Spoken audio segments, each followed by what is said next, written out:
ಎಲ್ರಿಗೂ ನಮಸ್ಕಾರ. ಜೂನ್ ತಿಂಗಳ ಪ್ರಮುಖ ಪ್ರಚಲಿತ ಘಟನೆಗಳ ಪೇಪರ್ ಕಟ್ಟಿಂಗ್ಸ್ ಅನ್ನ ನಾವು ನೋಡ್ತಾ ಹೋಗೋಣ. ಮೊದಲನೇದಾಗಿ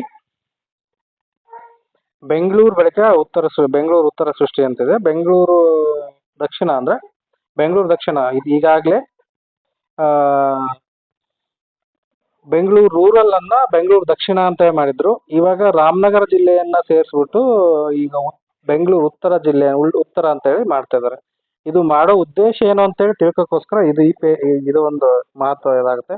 ಎದಕ್ಕೆ ಈ ರೀತಿಯಾಗಿ ಸೃಷ್ಟಿ ಮಾಡ್ತಾ ಇದ್ದಾರೆ, ಏನ್ ಕಾರಣ ಇರ್ಬೋದು? ಕಾರಣ ಏನ್ ಸಿಂಪಲ್, ಏನಂದ್ರೆ ಈ ಬೆಂಗಳೂರಿಗೆ ಏನು ಜಾಗತಿಕ ಬಂಡವಾಳವನ್ನ ಆಕರ್ಷಣೆ ಮಾಡೋಕ್ಕೋಸ್ಕರ ಈ ಬೆಂಗಳೂರನ್ನ ವೈಡ್ ಆಗಿ ಸೃಷ್ಟಿ ಮಾಡ್ತಾ ಇದಾರೆ. ಅಂದ್ರೆ ದೊಡ್ಡದು. ಬೇರೆ ದೇಶದ ಕಂಪನಿಗಳು ಏನ್ ಮಾಡ್ತವೆ, ನಾ ಬೆಂಗಳೂರಿನಲ್ಲೇ ಜಾಗ ಬೇಕು, ನಾನು ಒಂದು ಕಂಪನಿ ಸೃಷ್ಟಿ ಮಾಡ್ತೀನಿ, ನನಗೆ ಅಲ್ಲೇ ಬೇಕು ಅಂತಾರೆ. ಅವಾಗ ಏನಾಗುತ್ತೆ, ಬೆಂಗಳೂರಲ್ಲಿ ಇರ್ತಕ್ಕಂಥ ಎಲ್ಲ ಜಾಗನೂ ಖಾಲಿ ಆಗಿದೆ ಆಲ್ಮೋಸ್ಟ್. ಇವಾಗ ಸುತ್ತಮುತ್ತ ಬೇಗ ಪಕ್ಕದ ಜಿಲ್ಲೆಗೆ ಹೋಗಂದ್ರೆ ಹೋಗಲ್ಲ, ಅವರು ಬೆಂಗಳೂರಲ್ಲೇ ಬೇಕಂತಾರೆ. ಅವಾಗ ಏನಾಗುತ್ತೆ, ಸೊ ನಮ್ಗೆ ಬೆಂಗಳೂರಲ್ಲೇ ಬೇಕಂದ್ರೆ ಬೆಂಗಳೂರನ್ನ ವೈಡ್ ಮಾಡ್ತಿದ್ದಾರೆ, ಅಂದ್ರೆ ವಿಸ್ತಾರ ಮಾಡ್ತಿದ್ದಾರೆ. ಬೆಂಗಳೂರು ಉತ್ತರ ಬೆಂಗಳೂರು ದಕ್ಷಿಣ ಅಂದ್ರೆ ಅದು ಒಂದು ಬೆಂಗಳೂರು ಜಿಲ್ಲೆನೇ ಅಂತೇಳಿ ಜಾಗತಿಕ ಕಂಪನಿಗಳಿಗೆ ಗೊತ್ತಾಗ್ಲಿ ಅನ್ನೋ ಉದ್ದೇಶದಿಂದ ಇದನ್ನ ಸೃಷ್ಟಿ ಮಾಡಿದ್ದಾರೆ. ಅದಾದ ನಂತರ ಚಿಕ್ಕಬಳ್ಳಾಪುರ ಜಿಲ್ಲೆ ಬಾಗೇಪಲ್ಲಿ ಅಂತೇಳಿ ಒಂದು ವಿಲೇಜ್ ಇದೆ. ಆ ಬಾಗೇಪಲ್ಲಿಗೆ ಭಾಗ್ಯನಗರ ಅಂತ ನಾಮಕ ಮಾಡ್ತಾರೆ. ಈ ಭಾಗ್ಯನಗರ ಅಂತ ಅದಕ್ಕೆ ಬಾಗೇಪಲ್ಲಿನ ಭಾಗ್ಯನಗರ ಅಂತ ಹೇಳಿ ನಾಮಕ ಮಾಡಿದ್ದಾರೆ. ಇದು ಎದಕ್ಕಂದ್ರೆ ಇದು ಒಂದು ಹಿನ್ನೆಲೆ ಏನಂದ್ರೆ, ಅವಾಗ 1968 ಸುಮಾರದಲ್ಲಿ ಇಲ್ಲಿ ರಾಜಕುಮಾರ್ ಭೇಟಿ ನೀಡಿದ್ರಂತೆ. ಅವಾಗ ಈಗ ಬಾಗೇಪಲ್ಲಿ ಭಾಗ್ಯನಗರ ಆಗುತ್ತಂತ ಅವಾಗೆಲ್ಲ ಕತೆ ಹೇಳ್ತಾರೆ. ಬಟ್ ಇವಾಗ ಅದು ಭಾಗ್ಯನಗರ ಅಂತೇಳಿ ಹೆಸರಲ್ಲಿ ಬಂದಿದೆ. ಅಲ್ಲಿ ಯಾವ ರೀತಿಯಾಗಿ ಏನು ಅಭಿವೃದ್ಧಿ ಆಗಿತ್ತು ಅನ್ನೋದನ್ನ ಮುಂದಿನ ದಿನಗಳಲ್ಲಿ ನೋಡ್ಬೇಕು.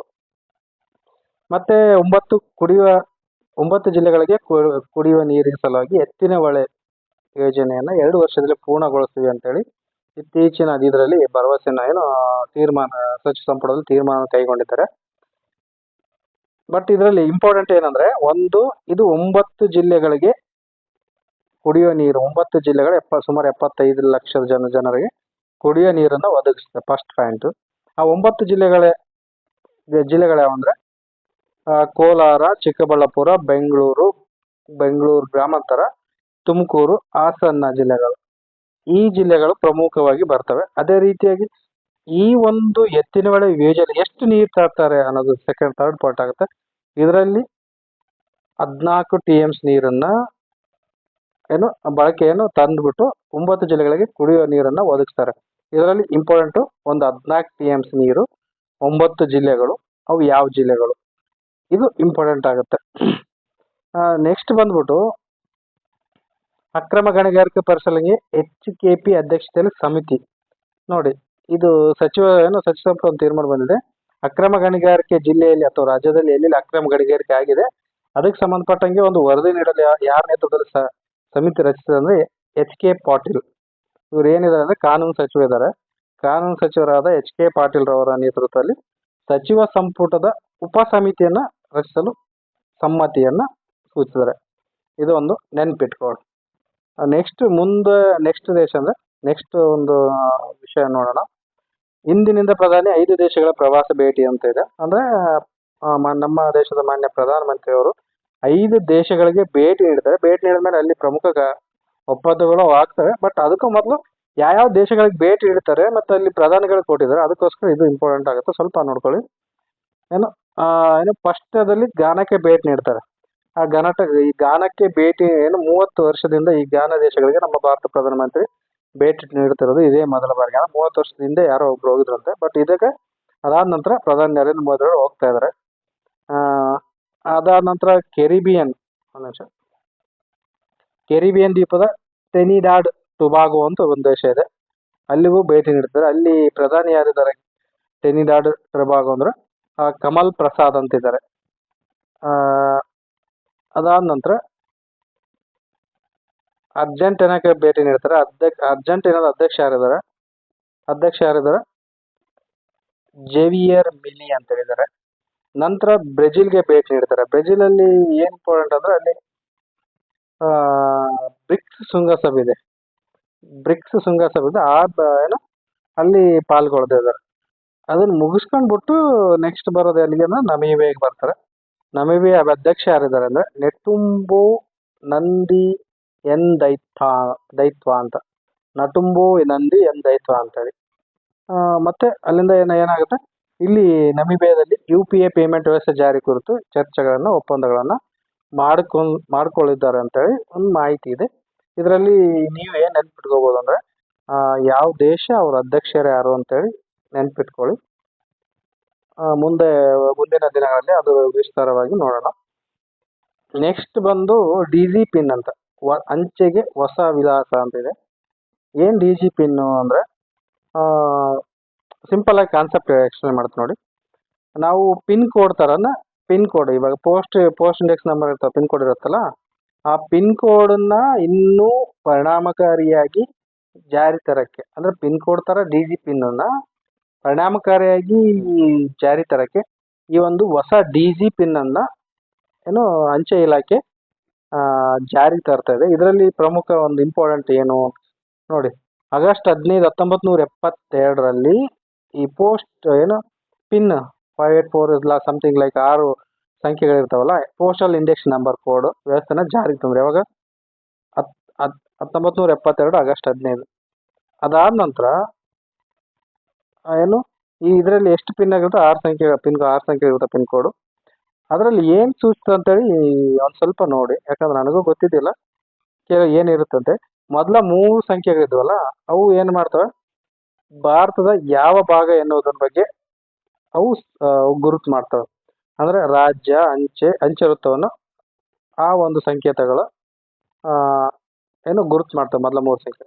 ಮುಂದಿನ ನೆಕ್ಸ್ಟ್ ಸಂಖ್ಯೆ ಇರುತ್ತಲ್ಲ ಅಲ್ಲಿ ಯಾವ ಜಿಲ್ಲೆ ಮತ್ತು ಯಾವ ತಾಲೂಕು ಮತ್ತೆ ಯಾವ ಗ್ರಾಮೀಣ ಅಂಚೆ ಕಚೇರಿ ಬರುತ್ತೆ ಅಂತೇಳಿ ಆ ನೆಕ್ಸ್ಟ್ 3 ಏನ್ ಪಿನ್ಗಳಿರ್ತಲ್ಲ ಆ ಪಿನ್ ಅದು ಗುರುತು ಮಾಡುತ್ತೆ. ಇದು ಯಾಕೆ ಈ ಪಿನ್ ಅನ್ನ ಬಳಕೆ ಯಾಕೆ ಅಂದ್ರೆ ಭಾರತ ಏನಾಗುತ್ತೆ, ದೊಡ್ಡ ರಾಷ್ಟ್ರ, ಇಲ್ಲಿ ಏನು ಹಲವಾರು ಭಾಷೆಗಳಿದಾವೆ. ಇವಾಗ ಆಂಧ್ರ ಪ್ರದೇಶದವನು ತಮಿಳ್ ಭಾಷೆ ಓದಕ್ಕಾಗಲ್ಲ, ಮಹಾರಾಷ್ಟ್ರದವನು ನಮ್ ಕನ್ನಡ ಓದಕ್ಕಾಗಲ್ಲ. ಅವಾಗ ಅಲ್ಲಿಂದ ಯಾರೋ ಇವಾಗ ಮಹಾರಾಷ್ಟ್ರ ಅಥವಾ ಡೆಲ್ಲಿಯಿಂದ ಕರ್ನಾಟಕ ಯಾರೋ ಪೋಸ್ಟ್ ಮಾಡ್ಬೇಕಾದ್ರೆ ಕನ್ನಡದಲ್ಲಿ ಅಡ್ರೆಸ್ ಇತ್ತಂದ್ರೆ ಓದಕ್ಕಾಗಲ್ಲ. ಅವಾಗ ಏನ್ ಮಾಡ್ತಾರೆ, ಎಲ್ಲಿಗೆ ಹೋಗ್ಬೇಕು ಅಂತ ಹೇಳಿ ಅದು ಆ ಪಿನ್ ಆಧಾರ ಯಾವ ರಾಜ್ಯಕ್ಕೆ ಹೋಗ್ಬೇಕು, ಯಾವ ಅಂಚೆ ಕಚೇರಿಗೆ ಹೋಗ್ಬೇಕು, ಆ ಪಿನ್ ಸೂಚನೆ ಮಾಡ್ತಾರೆ.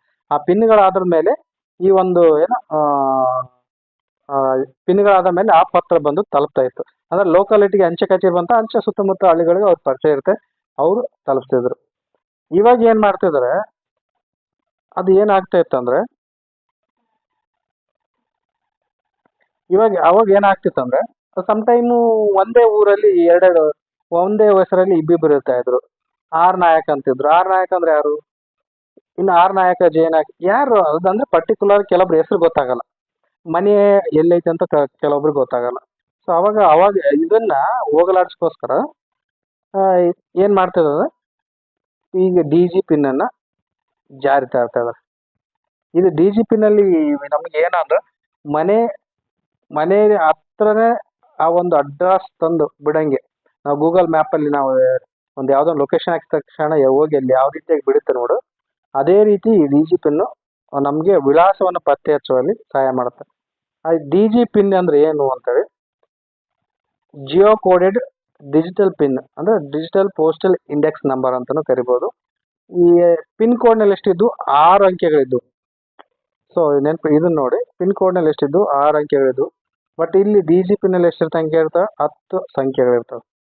ಇದು ಏನು ಸೂಚಿಸ್ತಂದ್ರೆ ಭೌಗೋಳಿಕ ಅಕ್ಷಾಂಶ ರೇಖಾಂಶದ ಆಧಾರದ ಮೇಲೆ ಭೂ ಪ್ರದೇಶಕ್ಕೆ ನೀಡಲಾಗುವ ಸಂಖ್ಯೆ ಇದು DG ಪಿನ್ ಜಿಲ್ಲೆ, ಅದರೊಳಗಿನ ತಾಲೂಕು, ಅದರೊಳಗಿನ ಹೋಬಳಿ, ಊರು, ಕೇರಿ, ಇತ್ತಲು, ಅದರೊಳಗಿನ ಮನೆಯವರೆಗೆ ಗುರುತನ್ನು ತೋರಿಸುತ್ತದೆ. ಅಂದ್ರೆ ಪೂರಾ ಮನೆ ಕರ್ಕೊಂಡ್ ಬರುತ್ತೆ ಒಂದು ಸಂಖ್ಯೆ. ಈ ಸಂಖ್ಯೆ ಇವಾಗ ಫಾರ್ ಎಕ್ಸಾಂಪಲ್ 10 ಅಲ್ಲಿ ಒಂದು 10 ಒಂದು ಜಿಲ್ಲೆ ಆದ್ರೆ 9 ಒಂದು ತಾಲೂಕಾಗಿರುತ್ತೆ, 8 ಒಂದು ಈ ತರ ಒಂದು ಬಾಕ್ಸ್ ವ್ಯವಸ್ಥೆನ ಮುಂದೆ ಇದ್ರಲ್ಲಿ ಕೊಟ್ಟಿದ್ದಾರೆ, ಅದನ್ನ ನಾನು ನಿಮ್ಗೆ ಎಕ್ಸ್ಪ್ಲೇನ್ ಮಾಡ್ತೀನಿ. ನಿಮ್ಗೆ ಅಕ್ಯುರೇಟ್ ವಿಳಾಸಕ್ಕಾಗಿ ಈ ಒಂದು DG ಪಿನ್ ಅನ್ನ ಬಳಕೆ ಮಾಡ್ಬೋದು ಅಂತ ಹೇಳ್ತಿದ್ದಾರೆ. ಅಂದ್ರೆ ಇದನ್ನ ಯಾವ ರೀತಿಯಾಗಿರುತ್ತೆ ಅಂದ್ರೆ ಭೂಗೋಳವನ್ನ ಭೂಗೋಳವನ್ನ ಚೌಕಾಕಾರದಲ್ಲಿ ವಿಂಗಡಿಸ್ತಾರೆ. ಅಂದ್ರೆ 10 ಸಂಕೇತಗಳು. ಸಿಂಪಲ್ ಆಗಿ ನಿಮ್ಗೆ ಹೇಳ್ತೀನಿ ನೋಡಿ.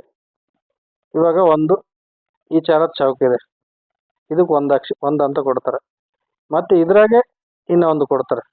ಇದು ಒಂದು ಜಿಲ್ಲೆಯನ್ನು ಸೂಚಿಸಿದ್ರೆ ಈ ತರ ಎಲ್ಲ ಏನಾಗುತ್ತೆ 10 ಈ ತರ 10 ಆದ ನಂತರ ಒಂದಕ್ಕೆ ಜಿಲ್ಲೆ, ಒಂದಕ್ಕೆ ತಾಲೂಕು, ಒಂದು ಊರು, ಮತ್ತೆ ಆ ಊರಲ್ಲಿ ಯಾರ ಮನೆ ಅಂದ್ರೆ 3.8 ಮೀಟರ್ ವರೆಗೂ ಆ ಒಂದು ಅಕ್ಯುರೇಟ್ ಆಗಿ ನಿಮ್ಗೆ ಡಿಸ್ಟೆನ್ಸ್ ಅನ್ನು ಮೆನ್ಷನ್ ಮಾಡುತ್ತೆ. Just 3.8 meter. ಇದನ್ನ ಯಾವ ಆಧಾರದ ಮೇಲೆ ಮಾಡ್ತಾರೆ ಅಂದ್ರೆ ಲ್ಯಾಟಿಟ್ಯೂಡ್ ಮತ್ತು ಲ್ಯಾಂಗಿಟ್ಯೂಡ್ ಅನ್ನು ಯೂಸ್ ಮಾಡ್ಕೊಂಡ್ಬಿಟ್ಟು ಈ ತರ ಬಾಕ್ಸ್ ವ್ಯವಸ್ಥೆನ ರಚನೆ ಮಾಡಿರ್ತಾರೆ. ಇದು ನೆನ್ಪಿಟ್ಕೊಳ್ಳಿ. ನೋಡಿ ಇಲ್ಲಿದೆ. ಆಗ ಭಾರತವನ್ನು ಕೇಂದ್ರೀಕರಿಸಿ ಭೂಗೋಳವನ್ನ 3.8 ಮೀಟರ್ ಉದ್ದ ಮತ್ತು 3.8 ಮೀಟರ್ ಅಗಲದ 16 ಚೌಕಗಳು ಮಾಡಿ ಆ ಒಂದೊಂದು ಚೌಕಕ್ಕೂ ಒಂದೊಂದು ಸಂಕೇತ ನೀಡಲಾಗಿದೆ. ಏನ್ ಸಂಕೇತ ನೀಡ್ಯಾರ? 2, 3, 5, 6, 7, 8, 9 ಮತ್ತು CKJLMPFT ಇವುಗಳನ್ನ ಸಂಕೇತಗಳನ್ನಾಗಿ ಬಳಸಲಾಗಿದೆ. ಗಡಿಯಾರದ ವಿರುದ್ಧ ಮಾದರಿಯಲ್ಲಿ ಚೌಕಗಳಿಗೆ ಇದೇ ಕ್ರಮದಲ್ಲಿ ಸಂಕೇತಗಳನ್ನ ಕೊಡಲಾಗುತ್ತೆ. ಒಂದೊಂದು ಚೌಕಕ್ಕೆ ಒಂದೊಂದು ಸಂಖ್ಯೆ ಅಥವಾ ಅಕ್ಷರ ದೊರೆಯುತ್ತದೆ. ನಾವು ಆಗಲೇ ಹೇಳಿದ್ನಲ್ಲ, ಅದು ಆ ರೀತಿಯಾಗಿ ಇದೇ ರೀತಿ ಚೌಕಗಳಿಗೆ ಮತ್ತೆ 16 ಚೌಕ ಮಾಡಿ ಸಂಖ್ಯೆಗಳನ್ನು ಕೊಡಲಾಗುತ್ತದೆ. ಒಂದರೊಳಗೊಂದರಂತೆ 10 ಬಾರಿ ಮಾಡಿದಾಗ ಚೌಕ ಚಿಕ್ಕದಾಗಿ ನಿಖರ ಪ್ರದೇಶ ಗುರುತಿಸುತ್ತಾ ಹೋಗುತ್ತದೆ. ಅದರ ಜೊತೆಗೆ ಚೌಕದಿಂದ ಚೌಕ ಒಂದೊಂದು ಸಂಖ್ಯೆ ಸಿಗುತ್ತಾ ಹೋಗುತ್ತದೆ. ಚೌಕದೊಳಗಿನ ಸಂಕೇತಗಳ ಡಿಜಿ ಪಿನ್. ಇದರ ಯಾವ ರೀತಿಯಾಗಿರುತ್ತೆ ಅಂತ ಹೇಳಿ. ಮತ್ತೆ ಅಂಚೆ ಇಲಾಖೆ ಡಿಜಿಟಲ್ ವಿಶೇಷ ಏನಂದ್ರೆ ಅಡ್ವಾನ್ಸ್ ಪೋಸ್ಟಲ್ ಟೆಕ್ನಾಲಜಿ ಅಂದ್ರೆ ಅಂಚೆ ಇಲಾಖೆ IT 2.0 ಅಂತ ಹೇಳಿ ಜಾರಿಗೆ ತಂದ್ರೆ ಇದೇನಂದ್ರೆ ಅಡ್ವಾನ್ಸ್ ಪೋಸ್ಟಲ್ ಟೆಕ್ನಾಲಜಿ ಎಂಬ ತಂತ್ರಜ್ಞಾನ ಒಂದು ಜಾರಿಗೆ ತಂದ್ರೆ ಇದನ್ನ ಪ್ರಾಯೋಗಿಕವಾಗಿ ಮೈಸೂರಿನಲ್ಲಿ ಜಾರಿ ಮಾಡಲಾಗಿದೆ. ನೆಕ್ಸ್ಟ್ ಮನೆಯಿಂದಲೇ ಪೋಸ್ಟ್ ಇದು ಒಂದು ಕಾನ್ಸೆಪ್ಟ್ ಅನ್ನ ಅಂಚೆ ಇಲಾಖೆಯವರು ಜಾರಿಗೆ ತಂದಿದ್ದಾರೆ. ಡಿಜಿಟಲ್ ವ್ಯವಹಾರ ಅಂದ್ರೆ ಬಾಗಿಲೆಲ್ಲ ಬ್ಯಾಂಕಿಂಗ್ ಸೇವೆ ನೀಡಕ್ಕೆ. ಈಗ ಹಳ್ಳಿ ಪ್ರದೇಶದಲ್ಲಿ ನಾ ದುಡ್ಡು ಹಾಕ್ನು ಅಂತ ಹೇಳ್ಬಿಟ್ರೆ ನಿಮ್ಮ ಮನೆಗೆ ಬಂದು ತಗೊಂಡೋಗಿ ದುಡ್ಡು ತಗೊಂತಾರೆ, ನಿಮ್ಗೆ ಒಂದು ರಿಸಿಪ್ಟ್ ಕೊಡ್ತಾರೆ. ಆ ತರ ಈ ತರ ಯೋಜನೆಗಳು ಇದಾವೆ. ಇದರಲ್ಲಿ ಏನು ಡಿಜಿ ಪಿನ್ ಜೊತೆಗೆ ಹಳೆಯ ವಿಳಾಸ ವ್ಯವಸ್ಥೆ ಇರಲಿದೆ. ಇದು ಗ್ರಾಹಕರ ಮಾಹಿತಿಯ ಗೌಪ್ಯವನ್ನು ಕಾಪಾಡುತ್ತದೆ ಅಂತ ಹೇಳಿ ಅಂಚೆ ಇಲಾಖೆ ಹೇಳಿದೆ. ಬಟ್ ಯಾವ ರೀತಿಯಾಗಿ ಕಾಪಾಡುತ್ತೆ ಅನ್ನೋದನ್ನ ಮುಂದಿನ ದಿನಗಳಲ್ಲಿ ನೋಡಬಹುದು. ಸೊ ಇದು ಡಿಜಿ ಪಿನ್ನ ಒಂದು ಏನು ಇಂಪಾರ್ಟೆಂಟು. ಯಾಕಂದ್ರೆ ಇದನ್ನ KPSC ಯಾವ ರೀತಿಯಾಗಿ ಕೇಳ್ಬೋದು. ಡಿಜಿ ಪಿನ್ ಎಂದರೇನಂತ ಹೆಡ್ಲೈನ್ ಹಾಕಿರ್ತಾರೆ. ಅದರಲ್ಲಿ ಆಪ್ಷನ್ಸ್ ಕೊಡ್ತಾರೆ. ಇದು 11 ಸಂಖ್ಯೆ ಇತ್ತು, ಇದು 10 ಸಂಖ್ಯೆ ಇತ್ತು. ಇದು ಭೌಗೋಳಿಕ ವಿಸ್ತಾರವನ್ನ 10 ವಿಭಾಗಗಳನ್ನು ಮಾಡಿ ಒಂದೊಂದು ವಿಭಾಗಕ್ಕೆ ಒಂದೊಂದು ಕೊಡ್ತಾರೆ ಅಂತ ಈ ತರನು ಕೇಳ್ಬೋದು. ಅಂದ್ರೆ ಈ ತರ ಆಪ್ಷನ್ ಕೊಡ್ತಾರೆ 1 ಸರಿ 2 ಸರಿ ಅಂತ. ಸೊ ಇವೆಲ್ಲ ನೋಡ್ಕೊಳ್ಳಿ. ಇದು ತುಂಬಾ ಮುಂದಿನ ದಿನ KPSC ಎಕ್ಸಾಮ್ಗೆ ಎಸ್ಪೆಷಲಿ ತುಂಬಾ ಇಂಪಾರ್ಟೆಂಟ್ ಆಗುತ್ತೆ, ನೋಡ್ಕೊಳ್ಳಿ. ನೆಕ್ಸ್ಟ್ ಬಂದ್ಬಿಟ್ಟು ಒಂದು ಆರ್ಟಿಕಲ್ ನನಗೆ ತುಂಬಾ ಇಷ್ಟ. ಸ್ವಲ್ಪ ನಾನು ಆರ್ಟಿಕಲ್ ಅನ್ನು ಅವಾಗ ನೋಡ್ತಾ ಇರ್ತೀನಿ. ಅದನ್ನ ಬಗ್ಗೆ ಒಂದು ಸ್ವಲ್ಪ ನೋಡ್ಕೊಳ್ಳಿ. ಇನ್ನು ವಿದೇಶ ಸಂಬಂಧಗಳಿಗೆ ಸಂಬಂಧಪಟ್ಟಂಗೆ ಕೆಲವಷ್ಟು ಆರ್ಟಿಕಲ್ ಇದೆ. ಒಪ್ಪಂದದ ಹೊತ್ತಿಗೆ ಸಿದ್ಧವಿತ್ತು ಸುತ್ತಿಗೆ ಅಂತೇಳಿ. ಏನಿದು ಒಪ್ಪಂದದ ಹೊತ್ತಿಗೆ ಸಿದ್ಧವಿತ್ತು ಸುತ್ತಿಗೆ ಅಂದ್ರೆ ಸಿಂಪಲ್ ಆಗಿ ನಿಮ್ಗೆ ಕಾನ್ಸೆಪ್ಟ್ ಎಕ್ಸ್ಪ್ಲೈನ್ ಮಾಡ್ತೀನಿ ನೋಡಿ. ಇದು ಏನಂದ್ರೆ ಇತ್ತೀಚೆಗೆ ಇರಾನ್ ಮತ್ತು ಇಸ್ರೇಲ್ನಲ್ಲಿ ಯುದ್ಧಗಳಾದವು. ಅವಾಗ ಅಮೆರಿಕ ಎಂಟ್ರಿ ಕೊಡ್ತು. ಅಮೆರಿಕ ಎಂಟ್ರಿ ಯಾಕೆ ಕೊಡ್ತು? ಅದ್ರ ಈ ಉದ್ದೇಶ ಏನು? ಅದು ನಿಜವಾಗ್ಲೂ ಅದು ಯುದ್ಧನ ಅಮೆರಿಕ ಇರಾನ್ನಲ್ಲಿ ಅಲ್ಲಿ ಅಣುಬಾಂಬ್ ಇತ್ತು ಅದಕ್ಕೋಸ್ಕರ ಬಂತ, ಅಥವಾ ಅಮೆರಿಕ ತನ್ನ ಬೇಳೆ ಬೇಯಿಸ್ಕೊಳ್ಳೋಕ್ಕೋಸ್ಕರ ಯುದ್ಧದಲ್ಲಿ ಎಂಟ್ರಿ ಆಯ್ತಾ? ಅದರ ಒಂದು ಸನ್ನಿವೇಶವನ್ನ ಆ ಒಂದು ಸಂದರ್ಭಕ್ಕಾಗಿ ಕಾಯ್ತಾ ಇತ್ತ ಅನ್ನೋದು ಈ ಒಂದು ಆರ್ಟಿಕಲ್ ನ ವಿಶೇಷ. ಕೆಲವಷ್ಟು ಇಂಪಾರ್ಟೆಂಟ್ ಇದು ಮಾರ್ಕ್ ಮಾಡಿದ್ರೆ ನೋಡಿ. ಜೂನ್ 22ರಂದು ಇರಾನಿನ 3 ಪ್ರಮುಖ ಪರಮಾಣು ಘಟಕಗಳ ಮೇಲೆ ಅಮೆರಿಕ ಬಂಕರ್ ಬಾಸ್ಟರ್ ಬಾಂಬ್ ದಾಳಿ ನಡೆಸಿತ್ತು. ಆ ಕಾರ್ಯಾಚರಣೆ ಹೆಸರು ಏನು ಅಂದ್ರೆ ಮಿಡ್ ನೈಟ್ ಹ್ಯಾಮರ್. ಇದು ಇಂಪಾರ್ಟೆಂಟ್. ಮಿಡ್ ನೈಟ್ ಹ್ಯಾಮರ್ ಎಂಬ ಒಂದು ಕಾರ್ಯಾಚರಣೆ ಮುಖಾಂತರ ಇರಾನಿನ ಪರಮಾಣು ಘಟಕಗಳ ಮೇಲೆ ಬಂಕರ್ ಬ್ಲಾಸ್ಟ್ ಮಾಡಿದ್ರು. ಓಕೆ, ಅದಾದ ನಂತರ ಏನಾಗುತ್ತೆ? ಇಸ್ರೇಲಿನ ಕ್ಷಿಪಣಿ ವ್ಯವಸ್ಥೆ, ಇಸ್ರೇಲ್ ಮತ್ತು ಇರಾನ್ ನಡುವಿನ ಈ ಸಂಘರ್ಷ ಕೆಲವು ಸಂಗತಿಗಳನ್ನು ಸ್ಪಷ್ಟೀಕರಣ ಕೊಡುತ್ತೆ. ಏನ್ ಸ್ಪಷ್ಟೀಕರಣ ಅಂದ್ರೆ ಇಸ್ರೇಲ್ನ ಬೇಹುಗಾರಿಕಾ ಸಂಸ್ಥೆ ಯಾವುದು? ಮೊಸಾದ್. ಇದು PSIಗೆ ಜಾಸ್ತಿ ಸಲ ಕೇಳಿದ್ರೆ ಪೊಲೀಸ್ ಇಲಾಖೆಗೆ ಸಂಬಂಧಪಟ್ಟಂಗೆ. ಸೊ ಇಲ್ಲಿ ಕಾನ್ಸೆಪ್ಟ್ ಏನಂದ್ರೆ ಇಲ್ಲಿ ಏನಂದ್ರೆ ಇಸ್ರೇಲ್ ಕ್ಷಿಪಣಿ ರಕ್ಷಣಾ ವ್ಯವಸ್ಥೆ ಯಾವುದು? Iron dome. ಇದನ್ನು ಇಂಪಾರ್ಟೆಂಟ್. ಇದನ್ನ ಕೇಳಿದ್ರೆ ಅದನ್ನ ಬೇರಿಸೋದೇನು ಸಾಧ್ಯ ಇಲ್ಲ ಅಂತ ಅನ್ನೋದನ್ನ ಇರಾನ್ ಕ್ಷಿಪಣಿ ವ್ಯವಸ್ಥೆ ತೋರಿಸ್ಕೊಡ್ತು. ಯಾಕಂದ್ರೆ ಇರಾನ್ ಕೆಲವಷ್ಟು ದಾಳಿಗಳನ್ನ ಇಸ್ರೇಲ್ ಮೇಲೆ ಎಕ್ರೂಟ್ ಮಾಡಿತು. ಆ ಒಂದು ಐರನ್ ಡೋಮ್ ಅಂತ ಏನು ರಕ್ಷಣಾ ವ್ಯವಸ್ಥೆ ಕೂಡ ಅದನ್ನ ತಡೆ ಹಿಡಿಯೋಕ್ಕಾಗದೇನೆ ಇಸ್ರೇಲ್ ಮೇಲೆ ದಾಳಿ ಮಾಡಿತು ಅಂತೇಳಿ ಇದರೊಂದು ಏನು ಬಂಡುಕೋರರಿಗೆ ಶಸ್ತ್ರಾಸ್ತ್ರಗಳನ್ನು ಕೊಟ್ಟು ಪರೋಕ್ಷ ಯುದ್ಧವನ್ನು ಇರಾನ್ ನಡೆಸಬಹುದೇ ವಿನ ನೇರ ಯುದ್ಧದಲ್ಲಿ ತೊಡಗುವಷ್ಟು ಅದು ಶಕ್ತವಾಗಿಲ್ಲ ಅನ್ನೋದು ಜಗಜಾರ ಆಯಿತು. ಯಾಕಂದ್ರೆ ಇರಾನ್ನಲ್ಲಿ ಅಷ್ಟು ಶಕ್ತಿ ಇಲ್ಲ ಡೈರೆಕ್ಟ್ ಯುದ್ಧ ಮಾಡಿಗೆಸಿ. ಯಾಕಂದ್ರೆ ಸುತ್ತಮುತ್ತ ಯಾರು ಅವ್ರಿಗೆ ಸಪೋರ್ಟ್ ಇಲ್ಲ ಇರಾನ್ಗೆ. ಸೊ ಯುದ್ಧ ಮಾಡ್ಬಿಟ್ಟು ಇವ್ರೇನ್ ಮಾಡ್ಬೇಕು, ಅದಕ್ಕೆ ಇರಾನ್ ಏನ್ ಮಾಡ್ತದೆ ಇಷ್ಟು ದಿನ ಸುತ್ತಮುತ್ತ ಬಂಡುಕೋರರಿಗೆ ಸಹಾಯ ಮಾಡ್ತಾ ಇತ್ತು. ಯಾವ ರೀತಿಯಾಗಿ ಹೌತಿ ಬಂಡುಕೋರರಿಗೆ ಮತ್ತೆ ಹೆಜ್ಬುಲ್ಲಾ ಅಂತ ಬರುತ್ತೆ ಅವ್ರಿಗೆ ಅದು ಸಹಾಯ ಮಾಡಿಗೆಸಿ ತನ್ನವನ್ನು ಬೇಯಿಸ್ಕೊಳ್ಳೋಕೆ ಅದು ಒಂದು ಟ್ರೈ ಮಾಡ್ತಾ ಇತ್ತು. ಇಸ್ರೇಲಿ ಆಕ್ರಮಣಕಾರ ನಿಲುವು ಪ್ರಾಂತೀಯವಾಗಿ ಹಿಡಿತ ಸಾಧಿಸಬೇಕೆಂಬ ಇರಾನಿನ ಹೆಬ್ಬಯಕೆ ಹಾಗೂ ತೈಲ ಸಂಪದ್ಭರಿತ ಭೂಗಳ ತನ್ನ ಪ್ರಭಾವ ವಲಯದಲ್ಲಿ ಇರಬೇಕು ಎನ್ನುವ ಅಮೆರಿಕ ಮಹತ್ವಾಕಾಂಕ್ಷೆ ಪಶ್ಚಿಮ ಏಷ್ಯಾವನ್ನು ಸಂಘರ್ಷದ ಕೋಪವನ್ನಾಗಿಸಿದೆ. ಅಂದ್ರೆ ಸಿಂಪಲ್ ಆಗಿ ಹೇಳ್ತೀನಿ ನೋಡಿ. ಓಕೆ, ಸ್ವಲ್ಪ ಇದಾಯಿತು. ಇರಾನ್ ಅಣ್ವಸ್ತ್ರ ಯೋಜನೆ ಕುರಿತು ಸತತವಾಗಿ ಮಾತನಾಡುವ ಜೊತೆಗೆ ಅಣುಬಾಂಬ್ ಹೊಂದಲು ಪ್ರಯತ್ನಿಸುತ್ತಿರುವ ಇರಾನ್ ವಿರುದ್ಧ ಕ್ರಮ ಕೈಗೊಳ್ಳಲಾಗುತ್ತೆ ಎಂದು ಇಸ್ರೇಲ್ ಪ್ರಧಾನಿ ಬೆಂಜಮಿನ್ ನೆತನ್ಯಾಹು ಆವಾಗ ವಾದಗಳನ್ನು ಮಾಡ್ತಾ ಇದ್ರು. ಈ ಬಗ್ಗೆ 2012ರಲ್ಲಿ ವಿಶ್ವಸಂಸ್ಥೆ ಸಾಮಾನ್ಯ ಸಭೆ ಅಧಿವೇಶನದಲ್ಲೂ ಕೂಡ ಇವರು ಈ ಬಗ್ಗೆ ಎತ್ತಿದ್ರು. ಒಂದು ವೇಳೆ ಇರಾನ್ ಅಣುವಸ್ತ್ರ ಸಹಿತ ದೇಶ ಆದರೆ ಪ್ರಪಂಚಕ್ಕೆ ಮಾರಕ, ಅದರಿಂದ ಸಮಸ್ಯೆಗಳು ಸೃಷ್ಟಿಯಾಗ್ತವೆ. ಸೊ ಅದನ್ನು ತಡಿಬೇಕು ಅಂತೇಳಿ ಇಸ್ರೇಲ್ ಅವಾಗ 2012ರಿಂದನೇ ಹೇಳ್ತಾ ಇತ್ತು. ಅದಕ್ಕೆ ಅಮೆರಿಕ ಕೂಡ ತಲೆ ಎಳ್ಳಾಡ್ತಾ ಇತ್ತು. ಸೊ ಅಮೆರಿಕ ಕೂಡ ಏನು ಮಾಡ್ತಾ ಇತ್ತು, ಇಸ್ರೇಲ್ ಇರಾನನ್ನು ಹೇಗಾದರೂ ಮಾಡಿ ಅದನ್ನು ತಡಿಬೇಕು, ಅದ್ರ ಮೇಲೆ ಆರ್ಥಿಕ ದಿಗ್ಬಂಧನ ಏರಬೇಕು ಅನ್ನೋ ಇಂಟೆನ್ಷನ್ ಯಾವಾಗೋ ಇತ್ತು.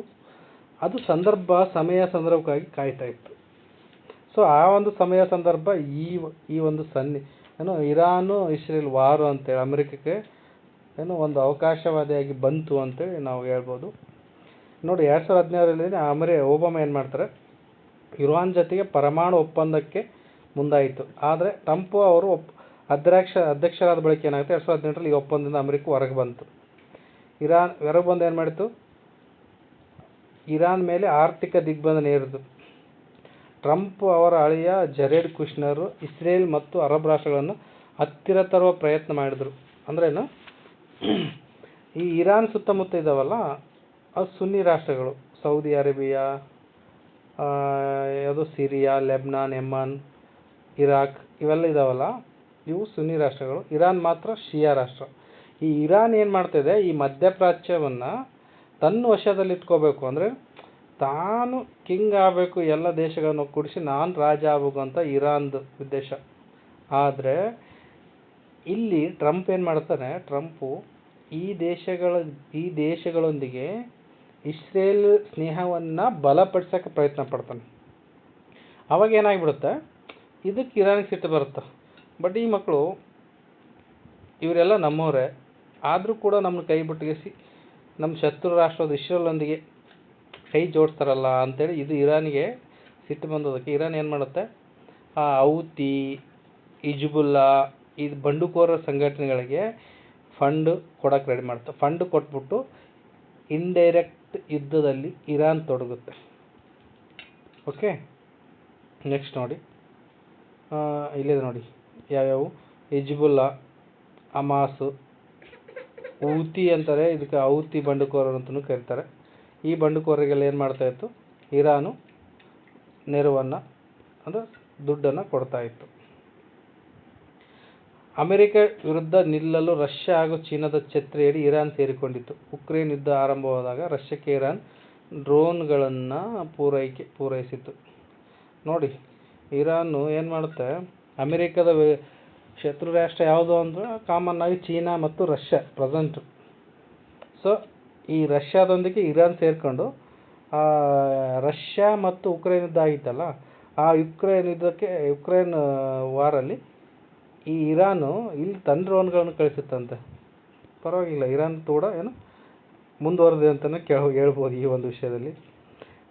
ನೆಕ್ಸ್ಟ್ ಮುಂದುವರೆದು ನೋಡಿ, ಇಲ್ಲಿದೆ ನೋಡಿ ಇರಾನ್ದು ತನ್ನ ಒಂದು ಇಂಟೆನ್ಷನ್ ಏನಂದರೆ, ಮುಸ್ಲಿಂ ಜಗತ್ತಿನ ನಾಯಕತ್ವ ಹಾಗೂ ಪಶ್ಚಿಮ ಏಷ್ಯಾದ ಮೇಲಿನ ಹಿಡಿತವನ್ನು ತನ್ನದಾಗಿಸಬೇಕು ಎಂದು ಬಯಸುವ ಇರಾನ್ ತನ್ನ ನೆರೆಹೊರೆಯ ರಾಷ್ಟ್ರಗಳಲ್ಲಿದ್ದ ಬಂಡುಕೋರರಿಗೆ ಶಸ್ತ್ರಾಸ್ತ್ರ ಪೂರೈಸುವ ಕೆಲಸವನ್ನು ಮಾಡ್ತಾ ಇತ್ತು.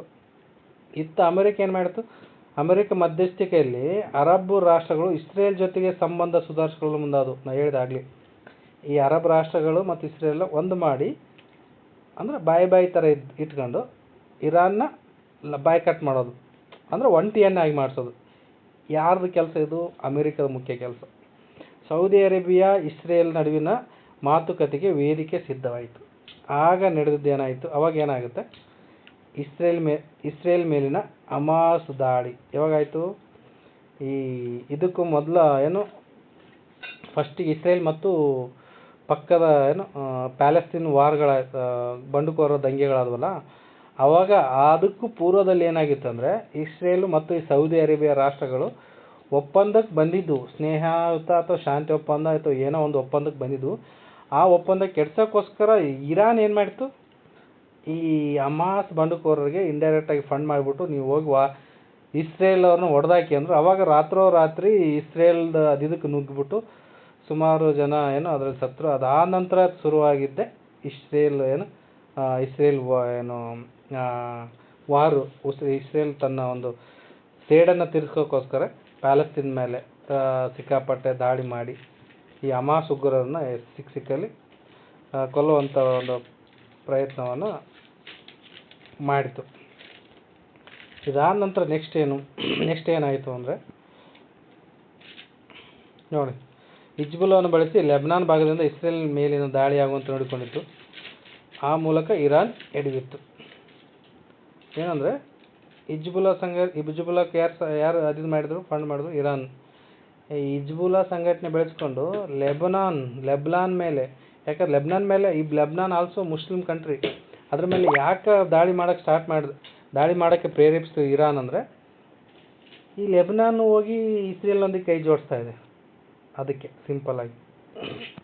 ನೆಕ್ಸ್ಟ್ ನೋಡಿ, ಯೆಮನ್ನಲ್ಲಿ ಸಕ್ರಿಯವಾಗಿರೋ ಯೆಮನ್ನಲ್ಲಿ ನೋಡಿ, ಈ ಥರ ನೆನ್ಪಿಟ್ಕೊಳ್ಳಿ. ಇನ್ನೊಂದು ಇದು ಪರೀಕ್ಷೆಗೆ ಹಿಜ್ಬುಲ್ಲಾ ಸಂಘಟನೆ ಯಾವ ದೇಶದಲ್ಲಿ ಸಕ್ರಿಯ ಆಗಿದೆ? ಲೆಬನಾನ್ ದೇಶದಲ್ಲಿ. ಅದೇ ರೀತಿಯಲ್ಲಿ ಯೆಮನ್ನಲ್ಲಿ ಯಾವ ದೇಶ? ಹೂತಿ ಉಗ್ರರ ಗುಂಪು. ಅದೇ ರೀತಿ ಇಸ್ರೇಲ್ನಲ್ಲಿ ಹಮಾಸ್.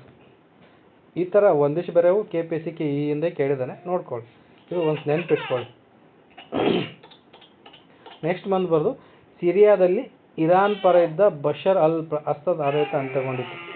ಅಂದರೆ ಇಷ್ಟೆಲ್ಲ ಆಘಾಟಿಗೆ ಏನಾಗಿತ್ತು? ಸಿರಿಯಾದಲ್ಲಿದ್ದ ಇವರಿಗೆ ಇರಾನ್ದವ್ರಿಗೆ ಸಪೋರ್ಟ್ ಮಾಡ್ತಾ ಇದ್ದ ಬಶರ್ ಅಲ್ ಅಸದ್ ಆಡಳಿತ ಅವ್ರದ್ದು ಮುಗಿದೋಗುತ್ತೆ. ಅದಾದ ಮೇಲೆಗೆ ಏನು ಬೆಳವಣಿಗೆ ಆಗುತ್ತೆ ಅಂದರೆ, ಇರಾನ್ ಏನು ಮಾಡುತ್ತೆ? ಅಣು ಒಪ್ಪಂದಕ್ಕೆ ಟ್ರಂಪ್ ಆಡಳಿತ ಹೊಸ ಕರಾರುಗಳನ್ನು ಜೋಡಿಸಿತ್ತು. ಇರಾನ್ ತನ್ನ ಅಣ್ವಸ್ತ್ರ ಯೋಜನೆಯನ್ನು ಚುರುಕುಗೊಳಿಸಿತು. ಬರೀ ಅಣು ಒಪ್ಪಂದದಿಂದ ಇರಾನ್ ಅಣ್ವಸ್ತ್ರ ಹೊಂದದಂತೆ ತಡೆಯಬಹುದೇ ಎಂಬ ಪ್ರಶ್ನೆಯನ್ನು ಎದ್ದಿತ್ತು.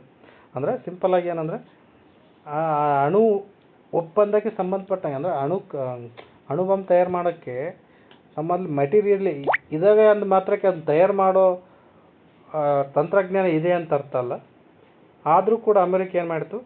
ಅದರಲ್ಲಿ ಇದೆ, ಅದನ್ನು ದೂರ ಇಡಬೇಕು, ಅದು ಅಣು ಒಪ್ಪಂದದಿಂದ ಅದನ್ನ ದೂರ ಇಡಬೇಕು, ಆ ಥರ ಅದು ಒಂದು ಕಾನ್ಸೆಪ್ಟ್ ಅಮೆರಿಕದ್ದು. ನೆಕ್ಸ್ಟ್ ಏನಾಗುತ್ತಾ?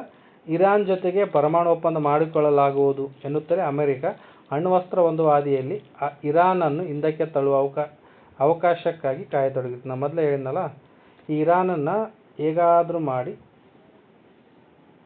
ಈ ಒಂಟಿಯನ್ನಾಗಿ ಮಾಡಬೇಕು, ಅಣು ಬಾಂಬ್ ಹೊಂದದಂತೆ ತಡಿಬೇಕು ಅನ್ನೋದೇ ಈ ಒಂದು ಇರಾನ್ನ ಒಂದು ಅಮೆರಿಕದ ಒಂದು ಪ್ರಮುಖ ಉದ್ದೇಶ. ಅದಕ್ಕೆ ಏನು ಮಾಡುತ್ತೆ? ಇಲ್ಲ, ನೀನು ಒಪ್ಪಂದ ಮಾಡ್ಕೊಳ್ಳೋಣ ಅಂತ ಹೇಳ್ತಾ ಹಂಗೆ ಮುಂದಾಗ್ತಂತ ಬಂತು. ನೆಕ್ಸ್ಟ್ ಏನಾಯಿತು? ಉಕ್ರೇನ್ ನಿಗ್ರಹಿಸುವ ರಷ್ಯಾಕ್ಕೆ ತ್ರಾಸಾಗಿರೋದು. ಉಕ್ರೇನ್ ಯುದ್ಧ ಚಾಲ್ತಿಯಲ್ಲಿರುವಾಗ ಹಾಗೂ ಉಕ್ರೇನನ್ನು ನಿಗ್ರಹಿಸುವುದೇ ರಷ್ಯಾಕ್ಕೆ ತ್ರಾಸಾಗಿರುವಾಗ ಮತ್ತೊಂದು ಸಂಘರ್ಷ ಅದು ಪಾಲ್ಗೊಳ್ಳುವುದು ನಿರೀಕ್ಷಿಸುವುದು ಹೇಗೆ ಅಂದರೆ, ಈ ಟೈಮಲ್ಲಿ ಇದು ಏನು ಮಾಡಿದ್ದು ಅಮೆರಿಕ ನೋಡಿ, ಅಮೆರಿಕ ಏನು ಮಾಡಿತ್ತು ಅಂದರೆ ಪಕ್ಕ ಟೈಮಿಂಗ್ಸ್ ಅಂದರೆ ಇರಾನ್ ಮೇಲೆ ನಾವು ಈಗೇನು ಅಟ್ಯಾಕ್ ಮಾಡಿದ್ರೆ ಏನು ರಷ್ಯಾದವ್ರು ಬರಲ್ಲ. ಯಾಕೆ ಬರಲ್ಲ? ಆಲ್ರೆಡಿ ಉಕ್ರೇನ್ ರಷ್ಯಾ ಇಲ್ಲಿ ವಾರ್ ನಡೀತಾ ಇದೆ. ನಮ್ಮ ವಾರ್ ಬಿಟ್ಬಿಟ್ಟು ಇವ್ರ ವಾರ್ ಜೊತೆ ಸೇರ್ಕೊಳ್ಳೋಕ್ಕಾಗಲ್ಲಂತೆ ಅಮೆರಿಕದವ್ರಿಗೆ ಐಡೆಂಟಿಫೈ ಆಯಿತು. ಅದೇ ರೀತಿಯಾಗಿ ಚೀನಾ ಕೂಡ ಈ ಬಗ್ಗೆ ಏನು ಹೆಚ್ಚಿಗೇನು ಮಾತಾಡಿಲ್ಲ, ಜಸ್ಟ್ ಖಂಡನೆ ಮಾಡಿತು. ಅದು ಕೂಡ ಚೀನಾ ಕೂಡ ನಾವು ಇದಕ್ಕೆ ಅಡ್ಡಗಾಲ ಹಾಕಲ್ಲ ಅಂತ ಗೊತ್ತಾಯಿತು. ಅದಕ್ಕೆ ಏನು ಮಾಡ್ತಿದ್ದು ಅಮೆರಿಕ, ಇರಾನ್ನ ಅಣು ಘಟಕಗಳ ಮೇಲೆ